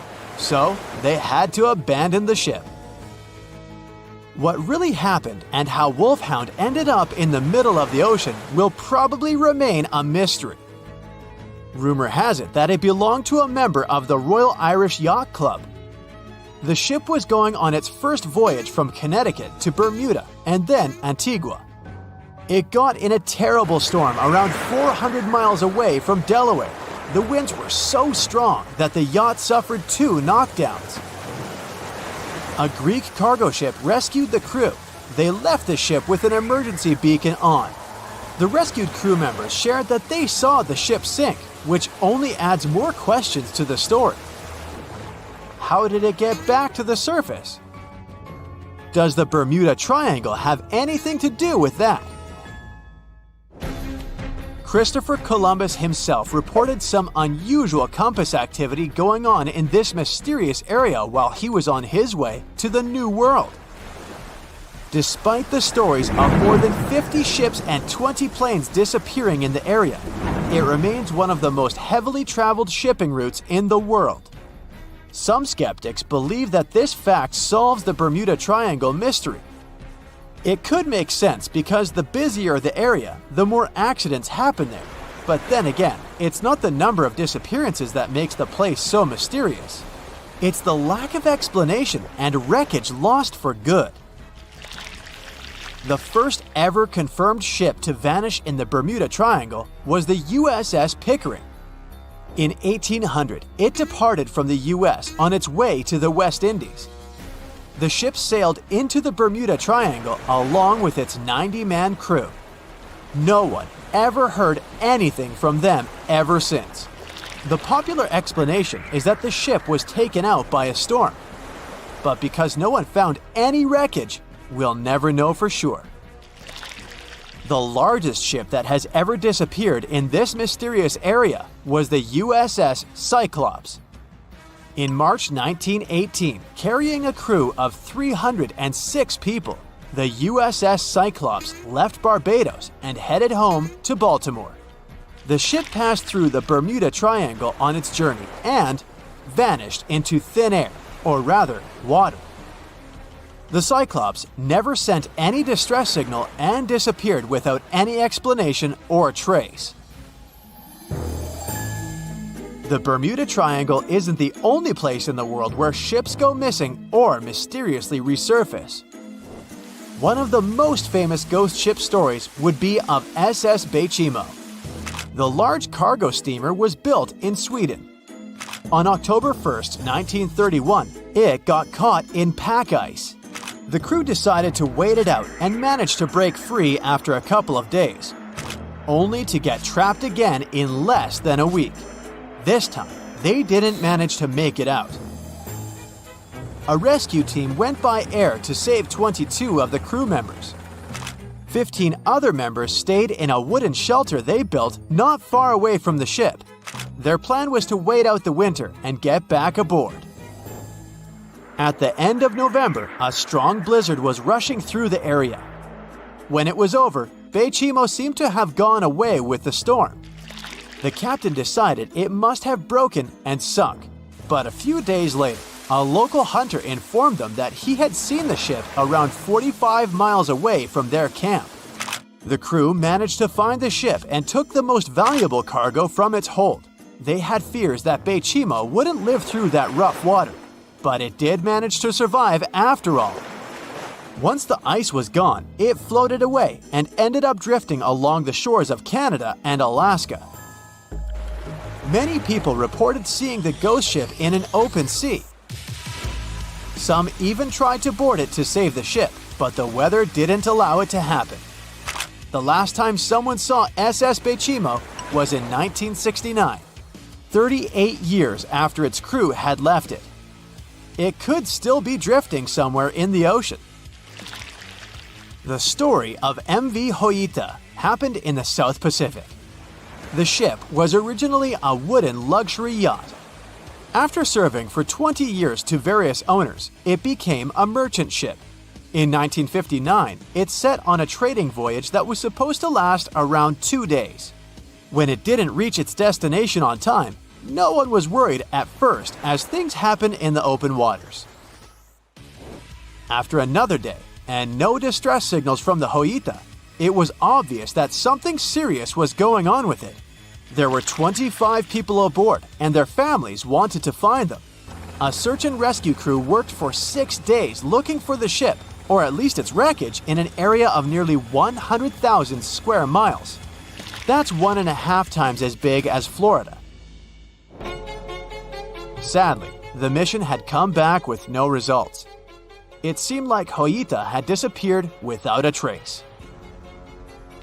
A month later, another merchant ship noticed Hoita drifting in the ocean, miles and miles away from its original route, and none of the crew members or passengers were on board. The cargo had also disappeared. The lifeboats were also gone, so the people must have escaped the ship hoping to save themselves. It turned out that the crew had been trying to get help as they tuned the radio to the International Distress Channel. But the damaged cable didn't let them send the signal any further than 2 miles. It also looked like when they were leaving the ship, the crew took the logbook with them, and we still don't know what exactly happened to Hoita. Family members of those who were on board are still looking for answers. One professor claims it must have been a corroded pipe that leaked and flooded the vessel, but we'll most likely never know for sure. In the Pacific Ocean, near Japan, there is an area nicknamed the Devil's Sea. It's believed to be one of the 12 vile vortices around the Earth. Some people claim that vile vortices have weird things going on in them because the pull of the planet's electromagnetic waves is stronger there than anywhere else. The most famous ship that disappeared in the area was a fishery patrol vessel in 1952. The ship went there to investigate the vessels that went missing previously and disappeared along with 31 crew members. Scientists who don't believe it was a mysterious disappearance blame the underwater volcano eruption for what happened. It has recently become a popular location for many tourists looking for the perfect place to get away from it all. If you're lucky enough to catch a sunny day here, it's like no other, I can assure you. Chances are you'll end up having loads of foggy days, but let's be honest, they have a special allure of their own. This enchanting smile-shaped island is called Sable Island. It's located 190 miles from mainland Nova Scotia. It wasn't accessible to the general public until 2013. That's when it was added to the list of National Parks of Canada. You can get here either by plane or by water. But what's so enchanting about this place anyway? There must be something since the yearly tourist count is growing every year. Firstly, there's a spectacular number of wild horses here. There are between 200 and 500 horses roaming free all over the island. There's also a large population of gray seals. The place is also the only breeding location of a rare bird species called the Ipswich sparrow. If you're already considering a trip here, there are some things you need to know first. Remember that fog I mentioned earlier? Well, it turns out that Sable Island is the foggiest place in the Canadian Maritimes. I'm talking about approximately 127 foggy days each year. During such days, Sable Island literally disappears underneath a thick layer of fog. You won't be able to explore the place on your own either. The local regulations state that visitors need to travel within a group, and they also need to keep a 197-foot distance from the wildlife they can encounter here. As charming as this place may be, it holds a dark secret hidden beneath the sandy dunes, and it has nothing to do with beautiful creatures living here or the island's unique vegetation. Apart from being known from its horses and seals, Sable Island is infamous for an overwhelming number of shipwrecks. Over the years, about 350 ships have ended their lives here, on these sandbars. When survivors described their experiences, they usually mentioned harsh weather conditions near this mysterious island. The island also made its way into literature when it was described in a book called The Perfect Storm, which was written by Sebastian Junger and published in 1997. The book was so successful that it was later adapted for the big screen in 2000, with George Clooney playing the leading role. The first recorded shipwreck near Sable Island dates back to 1583. The boat was named the HMS Delight and was under the command of British adventurer and explorer Sir Humphrey Gilbert. Only 17 people managed to survive the catastrophe by escaping in a small boat. Records mention that they spent 7 days at sea before reaching the shores of Newfoundland. In 1884, another vessel named the Nicosia struggled in the thick fog as well. The ship was completely destroyed, but fortunately, all 18 crew members managed to survive. The captain's son was almost lost at sea when a lifeboat capsized when he was climbing into it. He somehow managed to stay underneath the lifeboat, which was completely submerged. When this lifeboat righted, he eventually emerged from the water and was rescued for the second time. The years between 1947 and 1999 were relatively quiet on the island. In 1999, though, a yacht called the Merrimack ran aground near the shore of the island at about 2 a.m. on July 27th. The 40-foot fiberglass boat had a crew of only 3 people. Natural gas exploration workers, who were luckily not far away, rescued them. The crew managed to fly safely to Halifax the next day. The owner of the Merrimack tried to recover his boat by hiring local fishermen. Unfortunately, this operation was unsuccessful, since only the fittings of the yacht were eventually saved. It took no more than 6 weeks for the sand and waves to crush and completely break up the hull of the Merrimack. So what is it about this place that's so dangerous for boats? Does it have anything to do with the weather? Or maybe there's other forces at play? The explanation turns out to be a bit more complex, and it wasn't easy to figure out, at least not way back in the 1500s. First of all, the island is located close to one of the world's richest fishing grounds. Since it's also near one of the major shipping routes between Europe and North America, hundreds of vessels sail past it each year. The likelihood of shipwreck increases when there are so many boats roaming around the area. Sable Island is also in the way of most of the storms that move up the Atlantic coast of North America. It's no surprise that boats often get hurtled straight onto the shores of this island. The weather has a lot to do with it too. During the summer season, the warm air from the Gulf Stream creates a dense fog as it merges with the cool air by the Labrador Current that passes by the island. Other currents don't help the matter. Sable Island is next to the meeting point of 3 major ocean currents: the Gulf Stream, the Labrador Current, and the Belle Isle Current. Since the 1950s, radars and other modern navigation tools have been used on commercial vessels as well. Up until then, the sextant was the main instrument used to figure out a ship's location. It doesn't mean that sextants weren't accurate, but this instrument couldn't work properly without a clear view of the sun or stars, which means it didn't help much in dense fog, such as the one surrounding Sable Island, or when it was cloudy.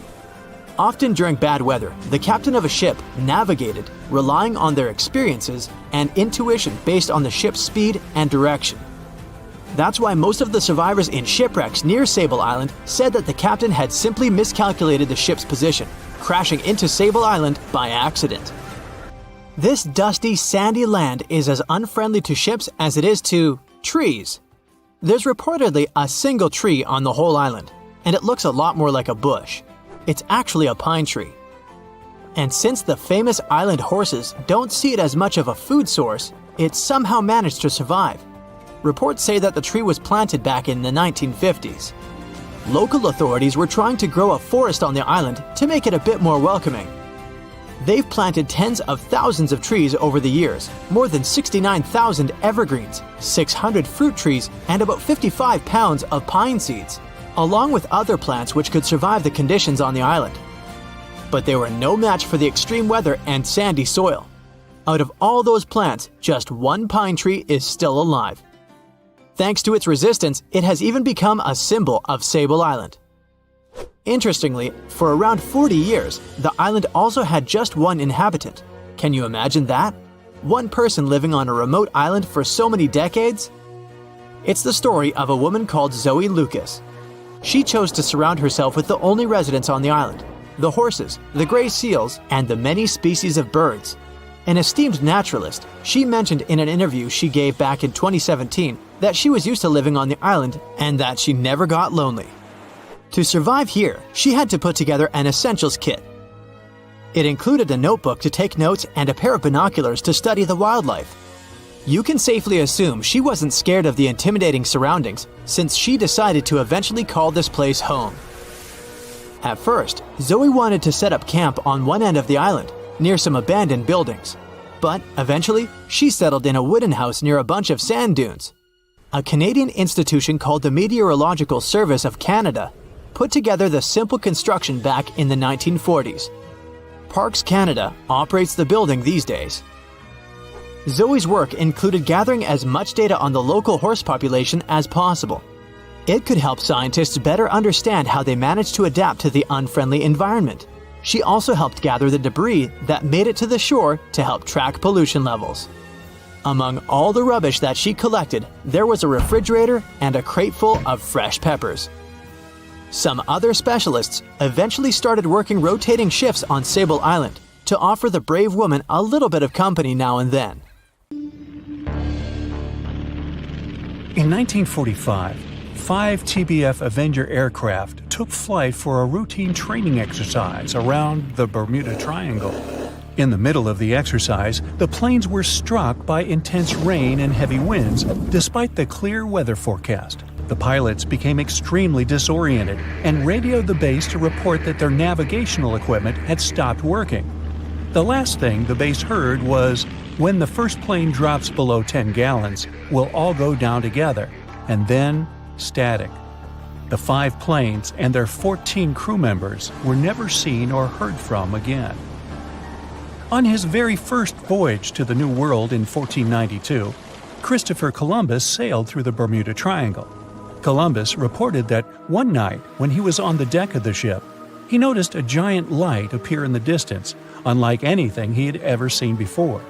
Columbus looked at his compass for direction, and it gave off erratic readings. You might have noticed that the Bermuda Triangle doesn't appear on any world map. This is because official institutions refuse to acknowledge that the area actually exists. A popular theory suggests that rogue waves are responsible for the many disappearances. Rogue waves are called extreme storm waves by scientists. They occur when different weather patterns take place at the same time and cause large, unexpected waves. Witnesses say that the waves look like giant walls of water. These waves could explain why ships go down fast and without leaving any trace. The Bermuda Triangle is home to some pretty intense and unexpected weather. Storms build up quickly and unexpectedly, then disappear soon after. If you blink, you might miss it. This could explain why few distress signals are issued. Pilots and sailors never saw the weather coming. No one knows exactly how many ships and planes have disappeared in the Bermuda Triangle. The rough estimate is 50 ships and 20 planes. Most of the time, the disappearances had no explanation and no wreckage has ever been left behind. Another bizarre theory trying to solve the Bermuda Triangle mystery comes from Charlie Berlitz. He insists that the area is home to the lost city of Atlantis. The missing ships and planes and malfunctioning equipment, according to him, were all caused by rays of energy let out by the special energy crystals that power Atlantis. While this sounds silly, Berlitz's theory was convincing enough that over 20 million people bought his book worldwide. In the year 1800, a large sailing vessel called the USS Pickering departed from the U.S. on its way to the West Indies.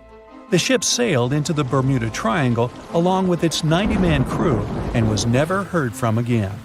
The USS Pickering was the first ever confirmed ship to vanish in the Bermuda Triangle. It's believed that the ship was taken out by a storm, but because no wreckage was ever found, we'll never know for sure. When the TBF Avenger planes went missing, a massive search operation was conducted. Boats and planes searched the Bermuda Triangle for any signs of the aircraft. One of the boats searching was a PBM-5 Mariner airboat. The airboat took flight at 7:27 p.m. and called in a routine radio message 3 minutes later. Then, it was never heard from again. No trace was ever found of the rescue airboat or the 5 Avenger aircraft. An enormous investigation was launched into the disappearance of all these vehicles, but nothing was ever discovered. This particular area of the ocean is one of the most heavily traveled shipping routes in the world. Some skeptics believe that this fact solves the mystery. Statistically, the busier the area, the higher the frequency of accidents and disappearances. While this makes sense, it's not the frequency of disappearances that's responsible for the mystery of the Bermuda Triangle. It's the lack of explanation or wreckage found. On the ocean floor, decomposing organisms let off large concentrations of methane gas that gets trapped under the water. This gas can build up until, boom, it ruptures. The gas surges up to the surface and erupts. If a ship was in the area of one of these ruptures, the water would become much less dense and cause the ship to sink rapidly and without warning. Scientists believe this could be the cause of the many disappearances in the Bermuda Triangle.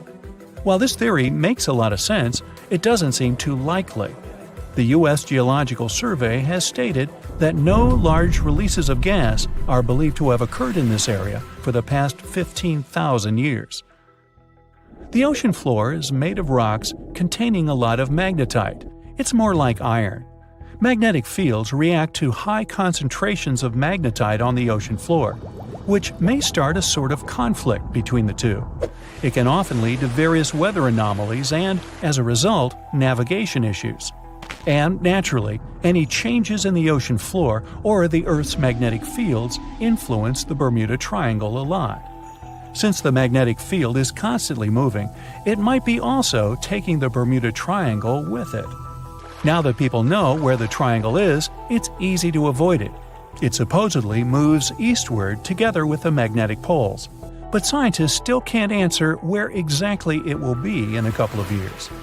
Some people blame all the disasters on the extraterrestrial paranormal activity.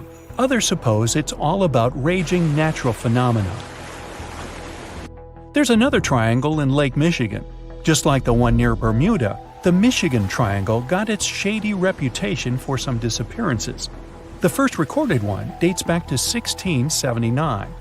A large vessel, one of the largest of that time, set out on an expedition. Yet once it got in the sinister triangle, it never came back. Much later, an aircraft disappeared in this triangle. The skies are usually very clear there, but back in 1883, some people witnessed abnormal things in the area. Some claim to have seen large blocks of ice falling from the skies, and the crew even managed to save one as hard proof. Meanwhile, the Pacific Ocean mystery area is another sinister triangle. Off the south coast of Japan, not far away from Tokyo, there's a sea where plenty of ships met their doom, disappearing without a trace in these waters. They call it the Devil's Triangle. Some scientists believe the cause of anomalies is the environmental changes. Also, there's a really high concentration of methane hydrates on the bottom of the ocean in the Pacific Triangle area. You're deviating from your original course and sailing in the wrong direction. There's the Caribbean Sea near the triangle, peppered with small islands. The seafloor here isn't deep. The ship can get in shallow waters. And now the ship is stuck on a shoal, and you have no idea where you are. If this were the 21st century, the ship's captain would be able to reach the shore using GPS and other modern navigation. But the most interesting thing is that the compass would work correctly this time, since the magnetic North Pole hasn't already coincided with the true one for a long time in the territory of the Bermuda Triangle. The agonic line is somewhere far away from here. There are no problems with navigation now, but for some reason, this is where ships disappear. In fact, not just here. Throughout the Atlantic Ocean, there are places where many more ships were gone. The Bermuda Triangle is not even in the top 10 of such places. One of the main reasons why many ships are lost here is that one of the most popular shipping routes in the Atlantic passes through the Bermuda Triangle. And the more ships in one place, the more shipwrecks. Simple probability. Then, it just starts getting weird. Other theories say that there's a space-time rift in this region. Ships and planes fall into this rift and end up in the past or the future. But for some reason, there's not a single proof of this myth. There's no reason to think that the rift is hidden somewhere here. The base of an extraterrestrial civilization is located in the Bermuda Triangle. Visitors from other galaxies steal sea vessels along with the crew, so no one finds the wreckage of the ships. This is also a popular myth that has no scientific justification. The Kraken lives somewhere in the triangle. It's a huge squid that sinks ships and also is a legend that sailors tell each other. However, gigantic squids live in the depths of the ocean. They can grow to the size of half a train car, but no cases have ever been recorded where they sunk a large vessel. And in the area of the Bermuda Triangle, they have never ever been seen. People in the past didn't know about the existence of these creatures, so when they saw them for the first time, they described them as huge, terrible monsters. Giant squids are some of the most elusive creatures on Earth, and scientists had to use sonar equipment to find them. They don't like to leave the dark depths and are likely to be afraid of the sound of any ship. So, that should squash the squid as a suspect. The year was 1854, and the SS Arctic, the fastest passenger liner of its time, set out to cross the Atlantic. As it sailed through the misty veil, it slowly disappeared into the unknown. The Collins Line, an American shipping company, was started in 1818 and only began seriously trading in the transatlantic by 1835. Its steamships crossed the Atlantic from Liverpool to New York within just 10 days. Doesn't sound like a great speed today, I know, but back then, the same thing took other ships several weeks. Light on the water with their wooden hulls, powering through with a strong steam engine, those steamships were the favorite choice for many high-profile people. What could go wrong with such an advanced ship, they thought. This reminds me of some other ship everyone believed to be unsinkable. But anyway, back to the Collins Line. It grew to be a serious contender on transatlantic routes, with only one other competitor, the Cunard's Line. It was a British company also aiming to be the main force through the Arctic Passage. In 1835, the company received a new ship that traveled to Liverpool and came back to New York with the largest cargo ever at that time. From then, the Collins Line was steadily growing. It seemed like there would only be future successes for it. Unfortunately, their lavish ships became costly to run with the amount of coal used. Massive power along with weak wooden hulls meant they needed many repairs after each voyage. So, every trip ended up being expensive. But since the ships were safe and had a great reputation, people were willing to pay the price, and the company was definitely not in crisis. They had achieved something no one had managed to do before them. Like I told you, their ships crossed the Atlantic in a whopping 10 days. And Edward Collins, the owner, was very determined to maintain the pace. Their 5 ships easily outran the Cunard's line of only 3. With this great praise, it provided more attention. Though the Cunard's ships were slower with their iron hulls, they believed there was still profit, regardless of how slowly they sailed. Among Cullen's ships, the Arctic, the third of them to be launched, was the largest, reaching 284 feet long, with 2 side-lever steam engines, each with 1,000 horsepower. The paddle wheels made 16 revolutions a minute when at full speed. At the time of its launch, the press called it the most stupendous vessel ever constructed in the United States. But glamour and fame couldn't avoid what would come next. On the 27th of September, the Arctic was on its journey from Liverpool to New York, continuing a speed pace through the thick fog. It's possible that by that moment, after 4 years of record-breaking trips, the crew became overconfident with their sailing and the ship. Going only 50 miles from Newfoundland, they carelessly continued through the fog with no radio contact, sonar, or any other form of identifying objects, equipped only with Morse code. A smaller ship, the SS Vesta, which operated as a fishing vessel, often worked around Newfoundland. It was passing through the same path as the Arctic and crashed into its side. Shocked by the collision, the captain of the Arctic offered help to the much smaller Vesta, but it was soon clear that the damage that seemed minor on the Arctic was far worse. Beneath the waterline, a hole was letting water into the hull. The cost of the much faster wooden hull now seemed less valuable. They steered toward land, trying to plug the holes, but they weren't doing so well, and the seawater continued to pour in, filling up higher and pushing the ship down. And finally, once the engine room was full, it put out the boilers, taking away the massive power the Arctic was once legendary for. They moved slowly until coming to a complete stop. The ship continued to sink, and the order was to abandon it. At the time, maritime law allowed for the Arctic to carry only 6 lifeboats, only capable of saving 180 people. The crew and some of the passengers managed to push their way aboard and took most of the seats on those boats. Things were pretty wild, and everyone forgot about their manners, not letting the ladies and the youngest ones board first. It took 4 hours for the Arctic to sink. 150 crew and 250 passengers were on board.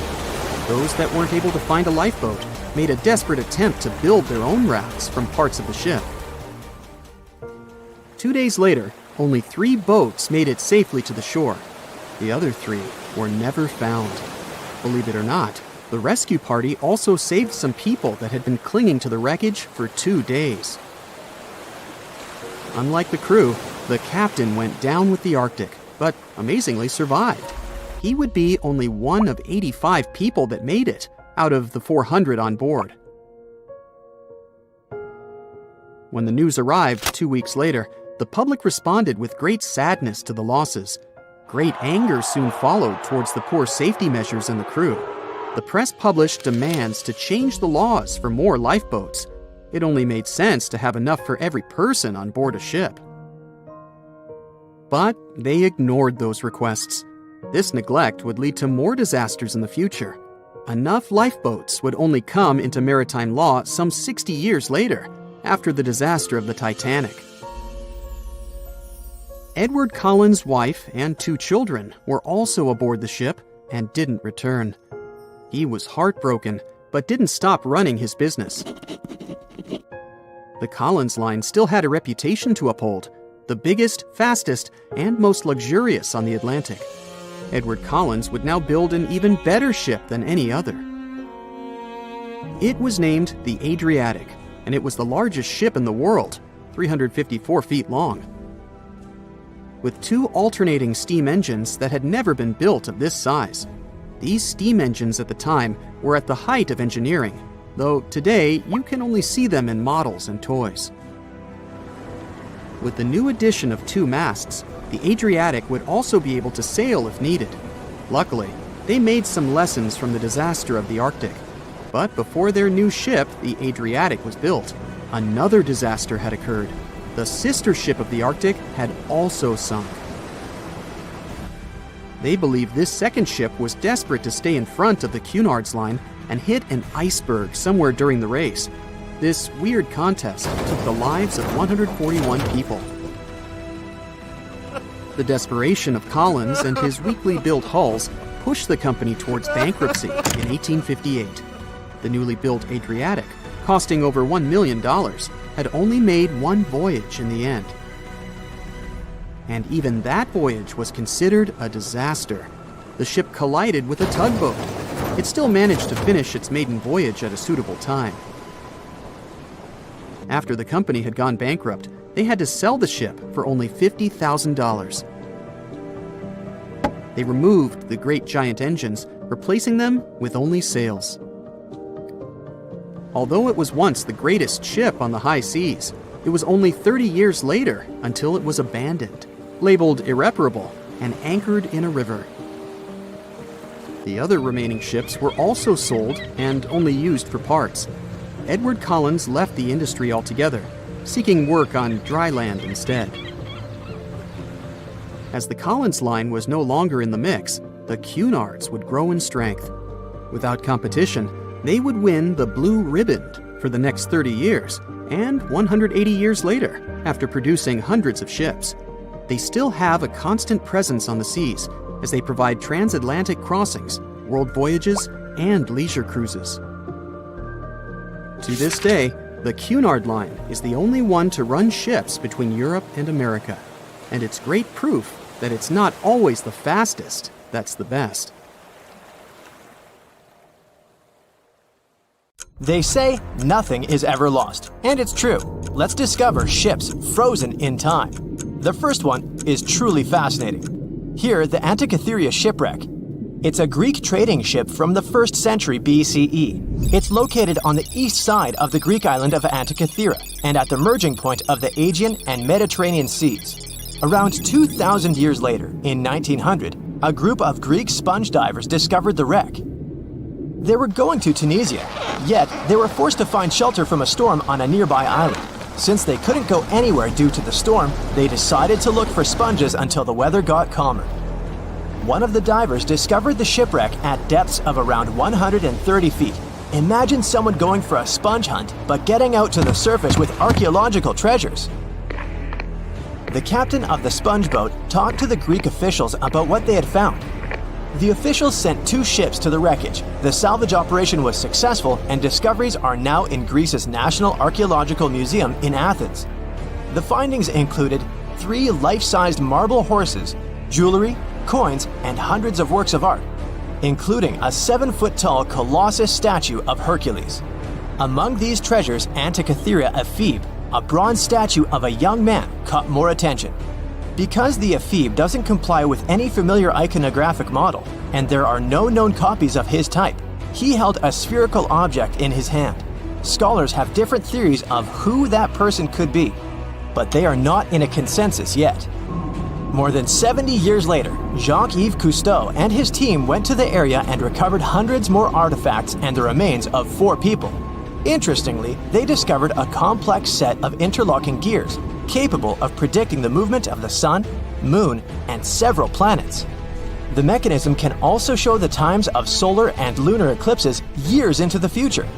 Think of this Antikythera mechanism as an early computer calendar, to plan significant events like agricultural activities, religious rituals, and Olympic Games. These artifacts found in the Antikythera wreckage are some of the most important findings in modern archaeology. Just the Antikythera mechanism itself has changed our perception of the limits of ancient technology. The mechanism has a sophisticated design and was made over 1,000 years ago. After all these amazing discoveries, experts believe that the wreckage site has remained largely unexplored and is mostly because of its location and the landscape of the seafloor on which the ship rests. The wreck is too deep for scuba divers but too shallow to use something like a submersible. A survey made on the seafloor in 2012 showed evidence of a second wreck about 800 feet to the south. It's clear that this area has a lot to offer humanity. What would happen if those sponge hunters didn't go to the area? Scientists found a shipwreck in Antarctica at the bottom of the Weddell Sea. 107 years after it sank. The name of the ship was Endurance, and it was the lost vessel of Antarctic explorer Sir Ernest Shackleton. Scientists who laid eyes on it decades later say it is among the greatest undiscovered shipwrecks ever. That is why they filmed the whole discovery. The video shows the remains of the Endurance and proves it is still in remarkable condition. It has been sitting in 10,000 feet of water for over a century, yet it looks like it sank very recently. So the story goes like this. The ship was crushed by ice and sank in 1915. Shackleton and his crewmates had to escape by themselves in small lifeboats. From then on, it was all about survival. Shackleton imagined to get his crew to safety. Then, the ship sank. Yes, this is a pretty impressive story. But why did scientists prize this ship? Firstly, Shackleton's Imperial Trans-Antarctic Expedition sailed to make the first land crossing of Antarctica. Yes, the crew was trapped in ice, but the intention was important. Secondly, it's about the challenge itself of finding the shipwreck. The Weddell Sea is almost always covered in thick sea ice. You know, the same ice that made the Endurance sink. Getting near the presumed sinking location is super hard, let alone being able to conduct research. Experts of the modern expedition team foresaw the time when the lowest extent of Antarctic sea ice would come using satellite images. They realized that the weather was in their favor to start an expedition. Dr. John Shears said that they have successfully completed the world's most difficult shipwreck search, fighting against constantly shifting sea ice, blizzards, and temperatures decreasing to negative 0.4 degrees Fahrenheit. Yeesh, I can't imagine the worst conditions in Antarctica if these conditions are in their favor. Lastly, look at this. It's timbers. They're very much intact. Plus, you can read the ship's name. It's still visible. Marine archaeologist Menson Bound says that this is the finest wooden shipwreck he has ever discovered. He has 50 years of career experience, so I believe the guy. So how come the wood is not rotten? Dr. Michelle Taylor, a deep-sea polar biologist, said that there has been little wood deterioration because the wood-munching animals are not in this forest-free region of Antarctica. Workers of a coal mine in East Serbia discovered 3 shipwrecks that had been there for at least 1,300 years. The largest shipwreck is an ancient Roman fleet. It's around 50 feet long with a flat bottom. It's estimated that the ship could carry a crew of 30 to 35 people. Looking at its hull, you can see the marks of repairs. Wow, this one had a lengthy career. You know, it gives us insight into more than 1,000 years ago. The 2 smaller vessels, on the other hand, match descriptions of boats used by Slavic groups to attack the Roman frontier. These 2 have been discovered under mud and clay in an ancient riverbed. Apparently, in those times, there was a Roman base in a place called Viminacium City. Interestingly, Viminacium was a provincial capital with an estimated 40,000 inhabitants in the 4th century CE. For comparison, it was even larger than Pompeii. The Kostelach coal mine is a center of hidden gems. Archaeologists had found evidence of ancient human and animal activity here before. For instance, in 2012, experts found bones of at least 5 woolly mammoths, which went extinct about 10,000 years ago. Canadian archaeologists found a ship 150 years after it went missing in the Canadian Arctic waters. This merchant ship is called HMS Investigator. It was purchased in 1848 to search for the explorer Sir John Franklin's ship that got lost in the Northwest Passage expedition. So, HMS Investigator left Britain in 1850 for this rescue operation. The expedition crew, captained by Robert McClure, sailed the Investigator into the water. He realized that he was in the final leg of the Northwest Passage, the sea route across North America. But before he could sail into the Beaufort Sea, the 122-ton ship itself got stuck in the thick ice. The crew spent the winter over the Prince of Wales Strait. The following summer, McClure tried again to sail to the end of the passage, but the ice blocked his way once more. Here, too, the crew was forced to leave the ship. He steered the crew into the Bay of Mercy. There, they were to remain until 1853 when the crew of the HMS Resolute rescued them. Imagine a crew of 60 people who had to spend 3 winters in the Arctic without even knowing if they would survive. Later on, the ship was found sitting upright in about 36 feet of water. It was in very good condition. Arctic water has prevented the outer deck of the vessel from deteriorating quickly. The outline of the ship and its timber can be clearly seen. Plus, archaeologists have uncovered artifacts on land left by the sailors. They had unloaded everything before abandoning the Investigator. 3 sailor graves and 1 British naval shipwreck had also been discovered in the area. I wonder what else they could find there. Wow, it's the only place where 1 minute you're learning 17 natural ways how to get rid of houseflies, and the next, you're taking an epic journey straight into a black hole. More than 10 billion, with a B, views in total. That's 47 billion minutes watched, or more than 70,000 years. That's all the way back to the Ice Age. No, I wasn't around then. 40,000 videos, hundreds of topics, and most importantly you, a whole 44 million of you. Our viewers. We could populate an entire country if we wanted to. We'd like to continue helping you learn and giving you useful skill improvement tips. Got a thirst for knowledge? We've prepared 4 masterclasses on creating a 2D character animation from scratch, 10 hours of video lessons, practical tasks using professional software, and additional materials that you can use with your own projects. Get the full course now and create your own animated masterpiece. Ships and planes disappearing without a trace. Passengers never seen or heard from again. Reports of strange lights in the sky. No, these aren't scenes from an upcoming Hollywood blockbuster, but some of the strange occurrences reported for over a century in an area ominously dubbed the Graveyard of Lake Ontario, also referred to as Canada's Bermuda Triangle, or the Marysburg Vortex. It stretches across a portion of Lake Ontario from Kingston to Prince Edward County in Canada, and down to Oswego, New York in the US. The tales about this area can be as chilling as the frigid lake water on which they took place. The most unsettling story involves the schooner called the Bavaria. It was 1889, and the ship was being towed across the lake. Rough waters severed the tow rope, and the Bavaria floated away. Luckily, the schooner was later found safe and fully intact. But there was one thing missing: the crew! Not a single person was found on board. What makes the story even more bizarre is that the dinner table was set, a loaf of bread was discovered, freshly baked, and the captain's money and his papers were fully accounted for. There was even a pet canary happily chirping away, as if nothing was amiss. What happened to the crew? We may never know. And this was not a unique incident. Just over a decade later, in 1900, 3 ships, the Annie Minnis, the Picton, and the Acacia, were sailing across the lake. But only 2 would make it to their final destination. The third one, the Picton, was speeding ahead of the others when it simply vanished. According to a cook on the Annie Minnis, we were well out into the lake and making good time when all of a sudden we saw the Picton's topsails coming off, and then her lower sails settled, and then, while we stood and watched, the Picton just disappeared. It's possible that the ship sank, as there was some wreckage later seen in the water, but the ship itself was never found, and none of its crew ever located. A few weeks later, a bottle with a note inside was discovered in Sackett's Harbor, New York. The note was from Captain Sidley of the Picton. "Have lashed Vesey to me with heaving line, so that we will be found together." Vesey was the captain's 12-year-old son. The note creates more questions than answers. If the witnesses were correct, the ship's disappearance was quite quick. When did Captain Sidley know he was in danger?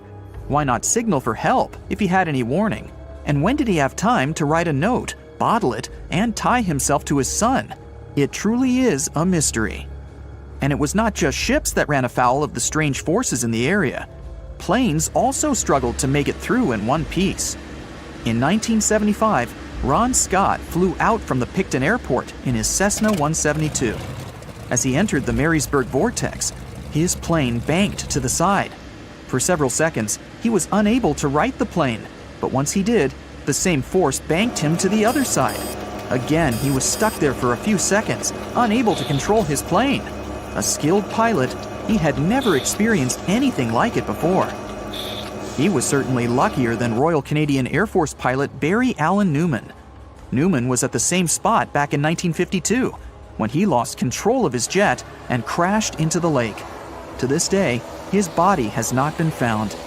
In total, over 270 ships and at least 40 planes have met a tragic end in this area.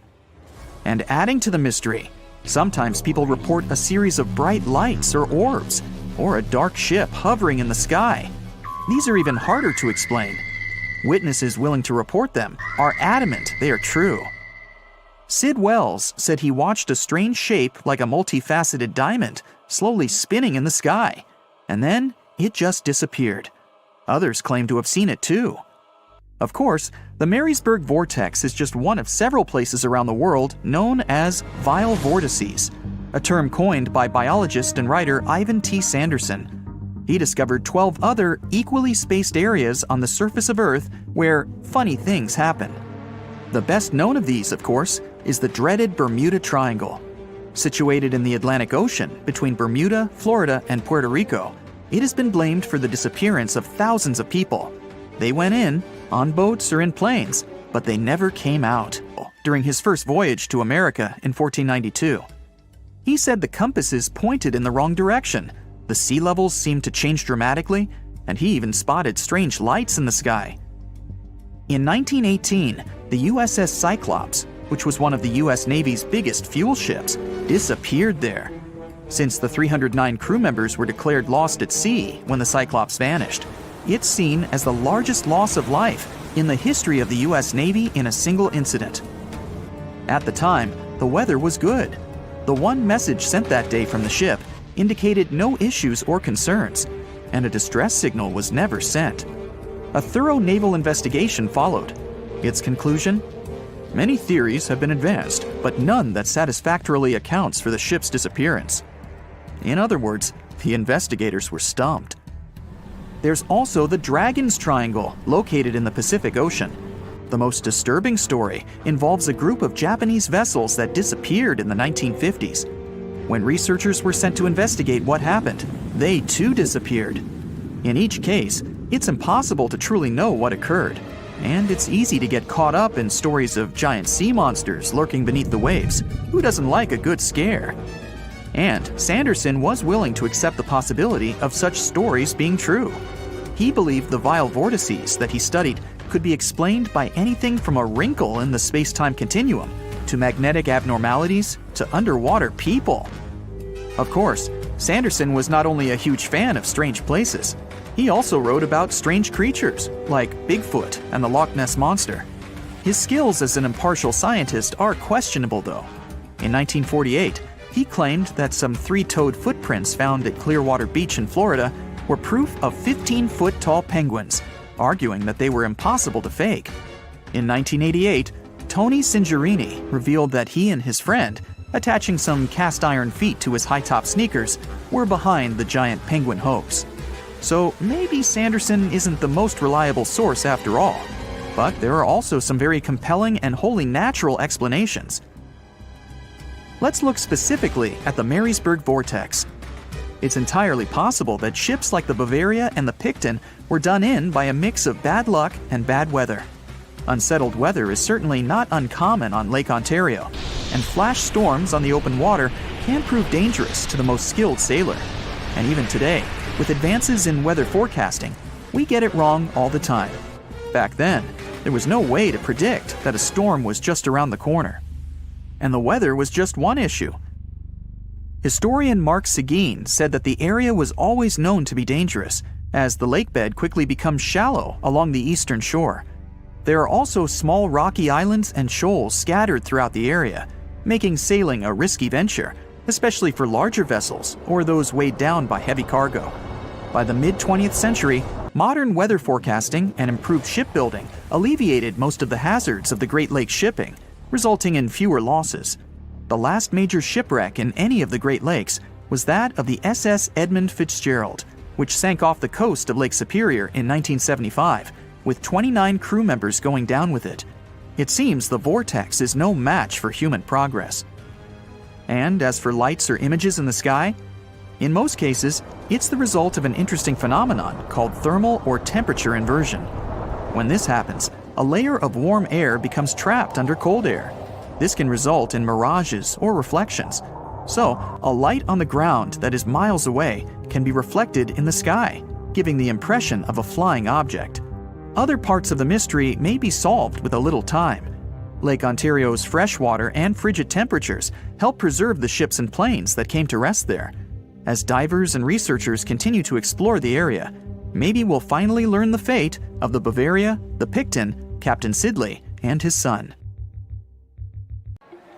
So in 2017, over 25 million people boarded cruise ships all over the world. Now, if you're keeping count, that's more than the total population of Greece. It's become America's favorite choice when it comes to going on vacation. It's easy to see why hopping aboard a cruise ship becomes more popular each year. Heading out on a cruise is also coming back in style with newer generations. 2/3 of Gen Y and millennials say that cruising is their new preferred type of vacation. How's that? Well, let's see. It's easy to plan in advance. On board, you can find activities for all family members, and you get a chance to visit several different destinations in one trip. An added bonus of booking a cruise? You can sample various places for a future time off. The entertainment on board is often top-notch, providing passengers with an added taste of luxury. And the amenities and accommodations are generally very reliable. Not to mention that it gives tourists that feeling of actually getting away from everything that people strive for while out of the office. Royal Caribbean International is one of the largest cruise lines in the world, with just over 19% of the cruise market as of 2018.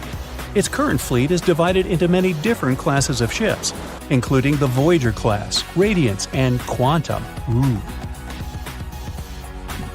The latest addition to the Royal Caribbean International's impressive fleet was built in 2018.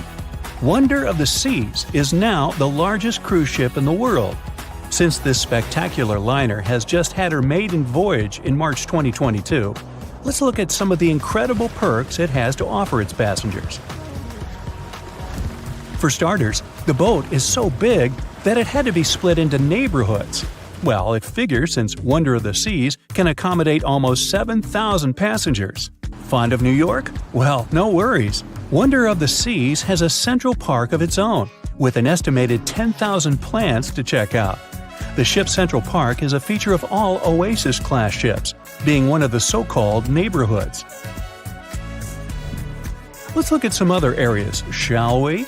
Like this boardwalk, a place that includes an arcade, a candy store, and a sports bar. It's best suited for long walks. There's a pool and sports zone on Wonder of the Sea. These areas feature the ship's numerous pools and hot tubs. There are many activities to check out on the sports court.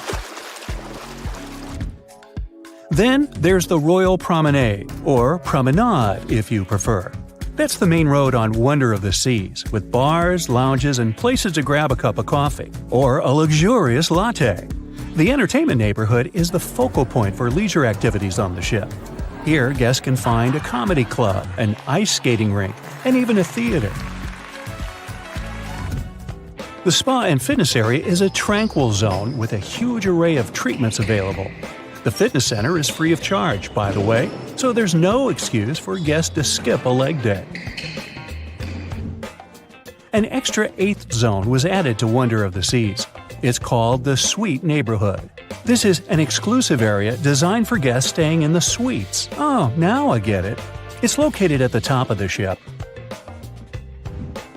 Guests here have designated staff members called Royal Genies. Yeah, if you rub a lamp in your suite, they appear. Nah, not really. The genies are similar to butlers. They can cater to just a few cabins. Of course, the cruise line wants to divert other guests from asking these crew members various questions and taking their time. That's why the genies don't wear name tags in public areas. As for its itinerary, Wonder of the Seas was initially supposed to be homeported in China. But Royal Caribbean decided to move the liner to the United States. In March 2022, the ship started its journey with 7-night Eastern and Western Caribbean itineraries. In May 2022, Wonder of the Seas is scheduled for a trip to Europe, with Western Mediterranean cruises from Barcelona and Rome planned for its guests. Passengers will also be able to visit Palma de Mallorca, Spain, and Capri, Italy. When the summer season is over, Wonder of the Seas is scheduled to return to Florida to offer year-round sailing starting November 2022. And by the way, there is no truth to the rumor that a special cruise only for highly allergic and hay fever sufferers will be called the Wonder of the Sneeze. Nope, not at all. Now, it's hard to imagine a ship so massive that can accommodate so many amenities on board. For example, the Titanic was the largest ship of its time, measuring 882 feet in length. And Wonder of the Seas is not only 1,188 feet long, it's also 36% taller and 34% wider. Speaking of lifeboats, which I am about to, Titanic had a mere 20 lifeboats on board, which was tragically not enough to fit all the passengers after the ship hit the iceberg. But Wonder of the Seas has an even smaller number of lifeboats, 18 to be precise. Sounds weird and dangerous? Well, not really, given that each of these lifeboats can accommodate up to 370 people. It means that all the passengers and crew members, an estimated 8,000 people if fully booked, are going to be safe in case of an emergency.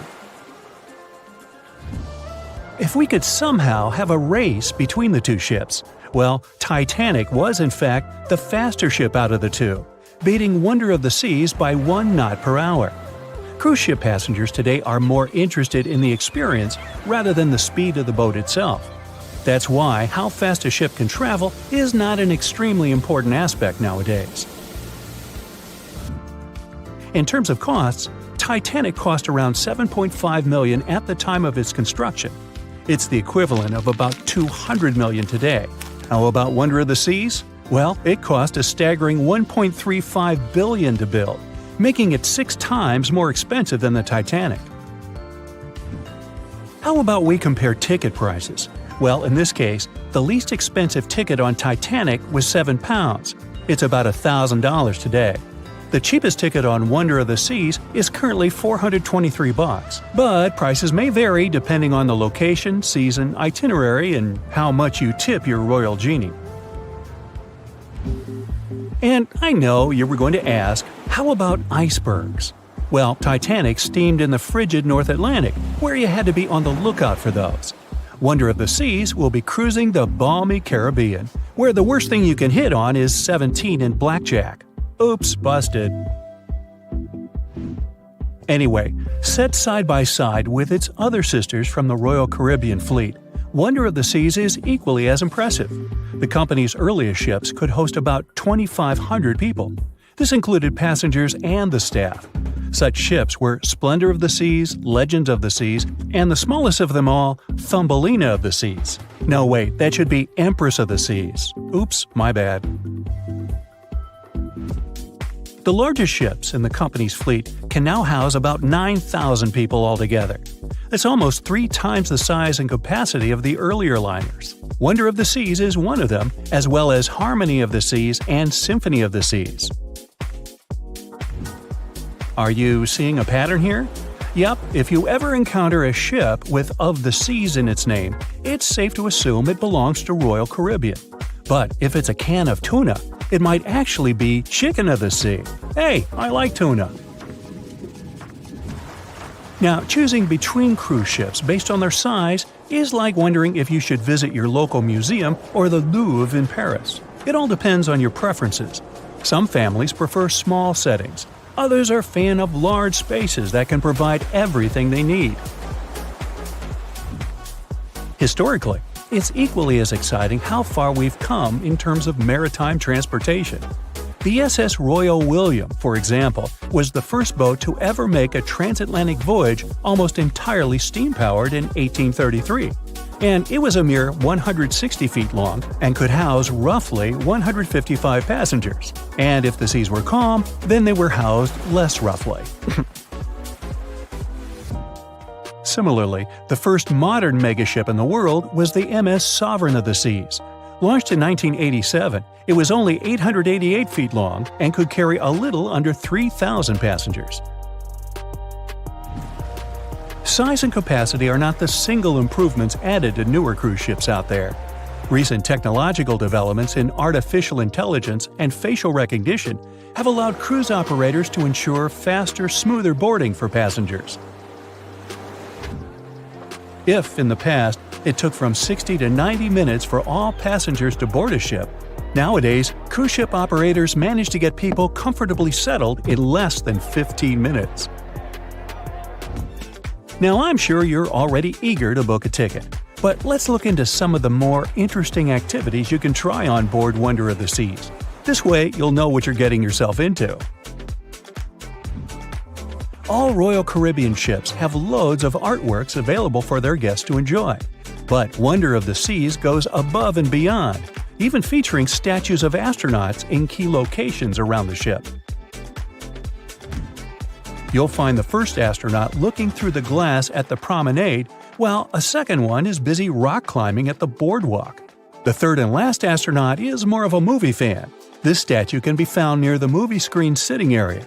Going astronaut sightseeing is proving to be quite the experience among guests. In the areas with no access to sunlight, Wonder of the Seas features virtual balconies. In case of bad weather, guests can still have a feeling of the outdoors, but without having to hide from wind or rain.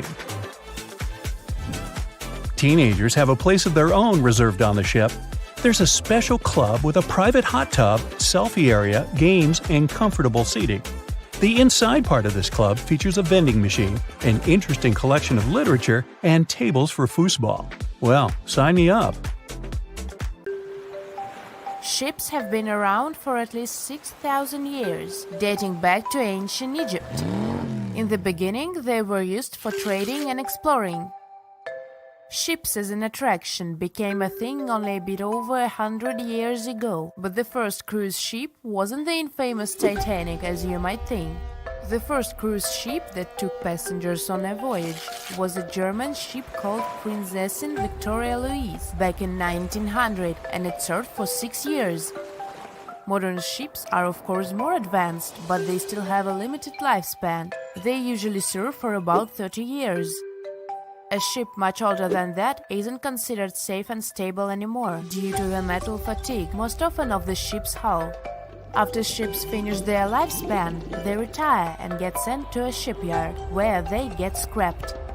Most famous and beloved ships have a better fate. They get turned into hotels and attractions. Since ships are extremely expensive to build, no wonder that they are so huge, often as long as 3 football fields and as tall as 20-story building. The companies want to accommodate as many passengers as possible, because it means better profits. Also, cruise ship cabins are built separately from the ship, because otherwise there wouldn't be enough space for the construction. They're added to the vessel already in the shipyard, where the ship is put together. Quite often, different parts of the ship are even built by different companies. Voyages are fun, but if you need to get somewhere fast, cruise ships shouldn't be your first choice, because they are very slow. On average, they travel at the speed of just 23 miles per hour. Ships travel way slower than cars and planes, because they move huge amounts of water. Move on the ground and you're fast. Now step in a swimming pool and try to run there. It'll be way harder for you to do, and you'll be way slower, barely moving through. Now keep in mind that you are much smaller than a ship. As we've seen, ships are massive. When you put something in the water, it displaces the amount of water that is equivalent to its weight. So a ship displaces thousands of tons of water and then pushes through it. That's why they are slow. Such huge ships sure have big anchors. An average anchor weighs like 4 grown-up elephants. The crew members try to avoid dropping the anchor when it's possible, because such a massive thing can severely harm the ecosystems at the bottom of the sea. When boarding a ship, the first thing we have to notice is lifeboats. The Titanic was designed to carry 64 lifeboats, but it only had 20 of them. The rest is history, but ever since what happened to the Titanic, ships are required to have safety equipment to accommodate 125% of the people on the ship. So, it's even more than required, just to be on a safe side. But here is the story. In 1915, 3 years after the Titanic sank, a cruise ship called SS Eastland, which was loaded with extra lifeboats and rafts, sank under the heavy weight of all that extra equipment. But don't worry, it never happened again. Even though modern cruise ships are very safe, it's good to be prepared. So let's take a look inside one of those lifeboats. Firstly, they are orange in color, and it's not just some orange. This one has a special name, International Bright Orange. Of course, there is a good reason to use it, better visibility. If we take a look at the color wheel, orange is the exact opposite of blue, meaning that it's most contrasting to it. So, in between the sea and the sky, which usually appear blue, an orange boat will be the most visible. Life jackets and life preservers are orange for the same reason, as you might have guessed. But International Bright Orange only became a requirement in 1962. Before that, the life jackets were mostly white. For example, look at those life jackets. These are the ones that were used by the passengers on the Titanic. But white isn't a good choice at all. It's particularly hard to spot a white life jacket and a white lifeboat on a white-capped sea. All the equipment inside the lifeboats must meet international requirements and must be kept in good condition. So, the crew members are required to do maintenance every 3 months to avoid any rupture and damage of the lifeboats and everything in them. Firstly, there is a fresh water and food ration, for obvious reasons. Then there is a portable compass, which helps determine the direction in which to steer it. The next thing is a signaling mirror. It's a device that allows the light to attract the attention of passing ships. A less expected thing inside is an embarkation ladder, a rope ladder with wooden or metal steps that are used to ascend or descend from one ship to another. And finally, there is a first aid kit. All cruise ships pick up stranded sailors and fishermen, and that happens quite often. So don't be surprised if your cruise ship stops in the middle of the sea to pick someone up. It's common practice. Ships can even change their course to pick up some stranded sailors if they get a distress call. Have you noticed that all ships, both cruise ships and container ships, always have the bottom of the hull painted red? Yes, it's a thing. In early times, when ships were mostly made of wood, sailors were painting the hulls with copper paint, because it was protecting the vessel from wood-eating worms, barnacles, and seaweed. The copper was the ingredient that was giving the paint that color. All this muck wasn't only impairing the vessel's structure, but was also increasing the drag, preventing the ships from moving as fast as they could have. So, protective paint is important to reduce the number of barnacles that get accumulated. These days, of course, hull-protecting ingredients can be added to any kind of paint, and there is no practical need to paint the bottom of the hull red, but it's still being done to honor the old tradition. Still, even the most modern paint doesn't allow to completely avoid the growth of barnacles on the hull. Also, most ports don't even allow you to scrape those off the hull once you dock. That's because the ships that arrive from faraway waters can bring along non-native species of seaweed and other organisms which can severely harm the local ecosystem. Crew members sleep in that lower part of the ship, the underwater one. It's called a B-deck, and there are dorm-style rooms in the hull just for the crew members. Also, you might have noticed that there are numbers painted vertically on the side of the hull. The red background helps them stand out more, which is important since those numbers are crucial. They help you understand how much load the ship is carrying. The more weight there is on board, the lower in the water the vessel will sit. If you watched movies about pirates or heard sailors talk, you might have noticed that the ships are referred to as she and often have female names. It is an old tradition to consider a ship as a female figure, most often a mother or a female deity that is guiding and protecting the crew. It is also believed that the name of the ship brings good luck to the ship, as well as to the crew and the passengers. People who spend their lives in the sea have many superstitions regarding boats. Finding a cat aboard is considered good luck, even if the cat is black. They are very handy because they hunt mice, therefore keeping the ship clean and safe. But bananas aboard is a no-no. It's especially common among fishermen. They believe that if there are bananas in the boat, the fish won't. Have you ever wondered how containers on a cargo ship remain intact throughout the whole journey? Let me answer this question and tell you about other cool ship facts. Meet Unsinkable Sam. Sam's goal was to prove the saying, "Cats have 9 lives." This animal survived 3 ships sinking. He was originally named Oscar, but got nicknamed Unsinkable Sam. You probably get why. The first time the ship he was traveling on sank, Oscar was found by the crew of another ship when he was floating on board. He remained on that ship for a couple of months, but then the vessel also sank in 1941. The cat was then saved by another ship. The crew there had heard the story of the animal and called him Unsinkable Sam. His marine journey ended when the crew sent him back to the UK. The story checks out, but some people question whether it's true. Sailors had to spend months on their ships, so it was natural that they told strange stories or believed in superstitions. One thing is clear though, sailors loved cats and welcomed them on their ships. Besides being cute floofs, cats were very effective in terms of hunting rodents.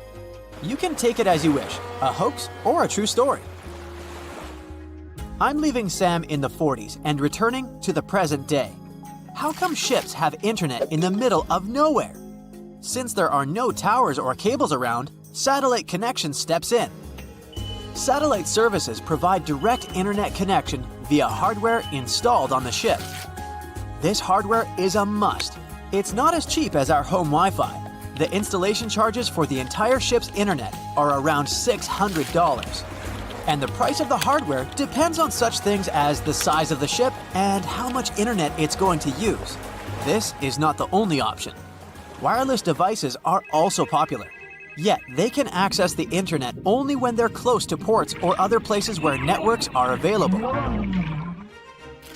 The Titanic was a giant luxurious hotel for some of its passengers. You may have heard that it had lots of amenities you could use, even its own newspaper. Yep, it was called the Atlantic Daily Bulletin. It was published on the ship. The paper had news articles, advertisements, and the latest stock prices. It also mentions daily menus, horse racing results, and society gossip. Where ships get fuel is also a good question. There aren't fuel stations floating in the ocean. Bunkering is the answer. Ships use different kinds of oil for different purposes. Bunkering is loading fuel onto a ship. This process takes place at ports. The storage and provision of the ship fuels can be made by tankers. Currently, Singapore is the largest bunkering port in the world. Imagine you're on a cruise ship and you need to use the toilet. What happens after you flush? The sewage goes to a place called an onboard treatment plant. There, the waste is filtered. Then it moves to another chamber. This chamber cleans the waste and sterilizes it. Lastly, the waste is dumped into the ocean when it's clean enough. Those substances that don't go through the filter are kept on the ship. A ship gets rid of them when it arrives at a port. Speaking of toilets, I must mention that wastewater is color-coded on cruise ships. Every person on a cruise uses 40 to 50 gallons of water each day. That's why there might be too much wastewater. So, over the years, some solutions have been found to reduce this amount. Water is coded as black and gray. Black water goes from toilets, and gray water comes from the laundry, showers, kitchens, etc. Basically, it's thought that gray water waste is cleaner than black water. Why are ships so slow? It's related to power. Water has a drag force, and it affects ships. Imagine yourself swimming in the ocean. It takes effort to swim forward because of the water resistance. A smaller ship wouldn't need that much power to push itself forward, but huge cruise ships need a lot of power because they're heavier. If you, let's say, put a 7,000-ton ship in the water, it will displace 7,000 tons of water. When such a ship goes forward, it pushes some of the displaced water ahead of itself. This results in a bow wave, which carries some kinetic energy away. We talked about cruise ships and cargo ships mainly. What about solo travelers? Laura Decker became the youngest person to circumnavigate the world on her own. She set out in 2012, and 518 days later, she completed her voyage. She had a 40-foot-long ketch named Guppy. She was 14 when she started the journey. You can think of loading containers on a cargo ship as playing Tetris, but you can't start over when the game is over. That would cost you thousands of dollars. Anyway, the logic is the same.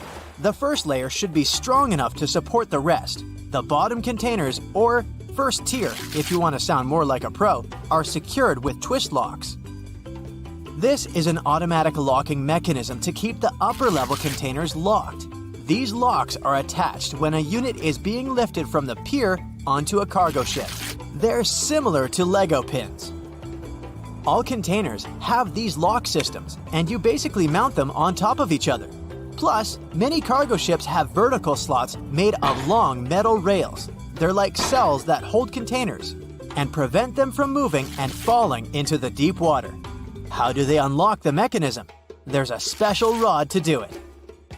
In the past, cargo ships were allowed to only stack 5 to 6 containers on top of one another. With the appearance of the lock mechanism, it's possible to make 10 to 12 layers. Still, hundreds of containers get lost each year because of harsh weather conditions, or simply because of the negligence of people who load them. According to some data, more than 3,100 containers were lost in 2020 to 2021. The number was only 779 in the previous year. This means an almost 400% increase. Apparently, there are hidden passageways and secret doors on cruise ships. The ship's staff get from one place to another without using the stairs and doors that passengers use. There's a network of corridors and stairs all around the ship only the crew members know about. These secret doors can blend in with the walls. This way, they become undetected by those who don't know there's a door there. Gigantic cruise ships are basically floating pieces of metal. The walls of the cruise ship cabins are magnetic. That's why, when on a cruise, you can buy travel-themed fridge magnets and use them to decorate your cabin. The Seawise Giant is the largest ship in history. It was built between 1974 and 1979. Its length was greater than the height of the Eiffel Tower. The vessel sunk in 1988, but was later retrieved and put into service. What about the smallest ship in the world? Researchers in the Netherlands have built the world's smallest vessel. It's about 1/100th of an inch long. To put it in perspective, this is about 1/3 the width of a strand of your hair. They built it with the help of a 3D printer. Do you know that some people have residences on ships? Yes, sounds like a dream, if you like the water, of course. Residents permanently live on a ship as it travels the world. MS The World is an example of a private residential cruise ship. The residents can live on board as the liner travels to exotic destinations. They can stay there full-time or come back periodically during the year. Since the UK is an island nation, things it imports have to be delivered by sea or by cargo planes. The number might surprise you. 90% of everything they buy arrives at their ports by sea. Do you know any other cool marine facts? Comment below. More than 25 million people boarded cruise ships globally back in 2017. It may not seem like a lot, but that's more than the total population of Belgium. It's a great vacation alternative with an added bonus. You can sample various different destinations for future time off in one single trip. If you've already booked a trip on a cruise ship, but you still have no idea what you should pack, start with some research on your specific cruise location. Either way, be sure to bring deck-friendly shoes that are low-heeled. Also, add a pair that's comfortable to walk on larger distances for the days spent ashore. Depending on the season, you might want to add a few swimsuits too. If you're on any type of medication, make sure you bring it with you in its original packaging. If you're a light packer, don't worry. Most cruise ships come equipped with laundry rooms. They're kind of pricey, especially if you want your garments to be washed, ironed, and folded for you. But it does save you the extra hassle of packing more clothes or washing them for yourself. It's really important that you check in with your credit card company before boarding a ship, more so if your itinerary includes one or more foreign countries. Your credit card might get frozen if there's any unusual activity on your account. Most of these companies have algorithms that get triggered once there are charges from different countries in rapid succession, which is exactly what you'll be doing on a cruise ship. Letting them know beforehand saves you the embarrassment of having your card declined at some fancy restaurant. To make sure you get the best room, before booking it, check out the ship's deck plan. It should be available on their website. If it's peace and tranquility you're looking for, don't go for the rooms directly above or below any of the ship's entertainment points. Also, if you have a history of getting seasick, try to skip the rooms that are available at the front of the ship. Rather, go for those located in the middle of the ship on a lower deck. You'll feel less movement. If it's your first time going on a cruise, you might be surprised to know that some cabin rooms don't have windows. Before making a reservation, make sure to check out all the amenities of the room you intend to book. Most cruise liners add a bunch of pictures from the common rooms on their reservation pages, and it might be a bit confusing as to what you're getting exactly for that specific price point. Also, some rooms on board are quite small too. If you don't like to sleep in small spaces, you might want to upgrade to a larger room, even if it's a bit pricier. You can always split the cost with a friend if they want to join you on the cruise. With the help of modern technology, even if a specific location doesn't have windows, it doesn't mean you can't watch the waves. How, you might ask? Fancier cruise ships feature a secret, added bonus. In the areas with no access to sunlight, specialists have built virtual balconies. These high-tech screens work by showing you what's going on outside in real time. They have an added benefit too. In case of bad weather, guests can still have a feel of the outdoors, without the wind or rain ruining their hair or their outfit. It may not be the real deal, but it still beats getting claustrophobic on board. Planning on going on a budget cruise? It might not be such a bad idea, especially if you're on the lookout for last-minute upgrades. You might even end up vacationing like a millionaire without having to spend money like one. These upgrades sometimes include things like a private balcony in your room, maybe some spa services, or even better prices for high-end meals. If they aren't all booked by the time people board the ship, they might be open for the rest of the passengers for way better prices than initially listed. There might be hidden freebies on board if you pay close attention. Things like complimentary pastries on board late in the morning or a late-night cup of tea on the house might be some of the things offered to guests. You only need to ask. You might want to check out what other tourists are doing. Some people with more experience cruising can offer pretty great tips and tricks. Don't be afraid to start a conversation if you see someone getting something for free. Some cruise ships do go all the way on the fancy dial. They even have exclusive areas designed for guests staying in expensive suites. Most of the time, they're located at the top of the ship. On one particular cruise, these types of guests have designated staff members called Royal Genies, which are similar to butlers. They can cater to just a few cabins. Since the cruise line wants to divert other guests from asking them various questions, which will take time away from their assigned guests, the genies do not wear a name tag in public areas. Most common areas of cruise ships do require travelers to follow a dress code, but if you do your research in advance, you might find that some areas are more relaxed when it comes to what people need to wear.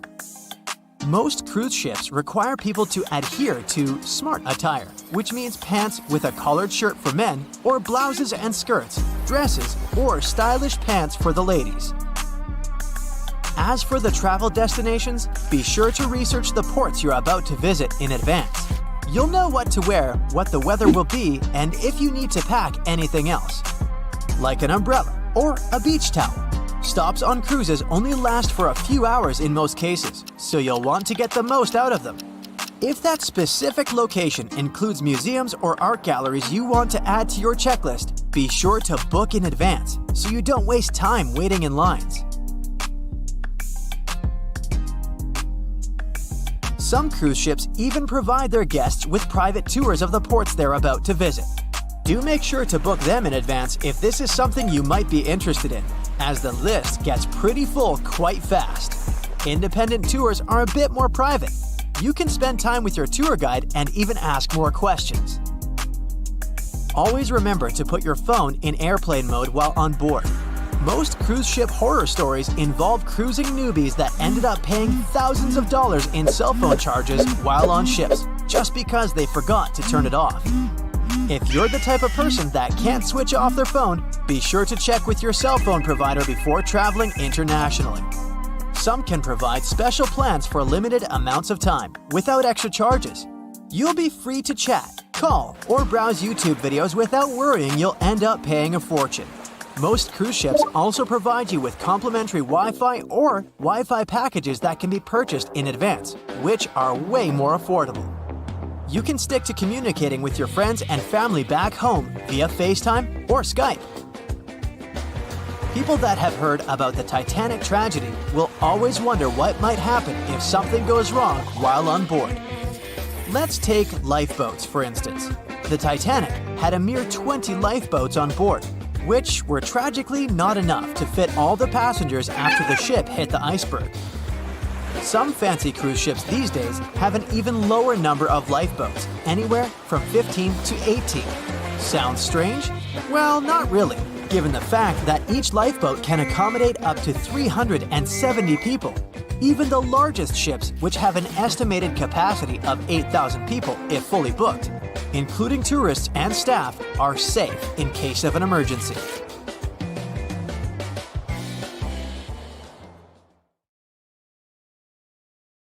The megalodon was the biggest shark to ever live. Not only that, it's one of the biggest fish and the largest predator in Earth's history. They've been known to reach lengths of up to a whopping 70 feet. That's over 3 times longer than the biggest great white shark on record.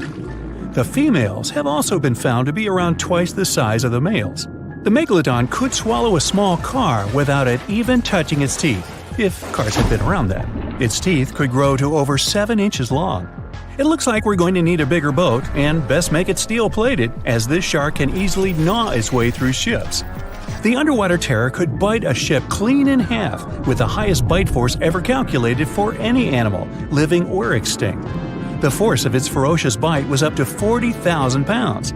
That's around 108,000 times the strength of a human's and 10 times the force of a modern crocodile's bite. Its chomp is so strong that it makes the T-Rex's bite look about as powerful as my granny's after she's taken her dentures out. In fact, the Meg was so big and powerful that it had no natural predators. It was the uncrowned king of the seas, swimming freely from ocean to ocean. This cosmopolitan creature was found all over the world, from America to Europe and Australia to Japan, assuming there were countries back then. Meg fossils have been found on every continent except Antarctica. Everybody skips Antarctica. Science tells us that the megalodon went extinct over 3.6 million years ago. But could they still be alive at the deepest depths of the ocean? Only around 80% of the ocean has been explored, and its deepest point, the Mariana Trench, is over 7 miles down. So who knows what's lurking at the bottom? If you did manage to make it down, it is unlikely that you'll run into a Meg, though. The sharks, like us, preferred warmer coastal waters. Deep ocean living would be too cold for the beasts, and food would be scarce. Their entire bodies would also have to evolve to avoid being squished by the enormous water pressure down there. It's unlikely they're still around, but not impossible. Some good news, if you do run into one, is that the shark is pretty unlikely to eat you. You are way too small a meal for the megalodon, even if you have a couple of friends with you. This guy eats whales that are over 50 feet long. If you're having a beach party, though, it's a different story.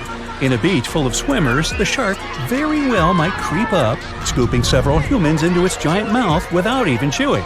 But wait, let's rewind. How does the shark take down a 50-foot whale? It first bites off its fins, making the whale unable to swim away. It then casually munches it down piece by piece. Because of their size, sharks had to consume over a ton of food every single day just to sustain themselves, like me. All that food made the megalodon extremely heavy. They range from anywhere between 50 to over 100 tons. For context, that's around the same as 7 to 16 adult male African elephants. To fit all this food in, their jaws had to open pretty wide.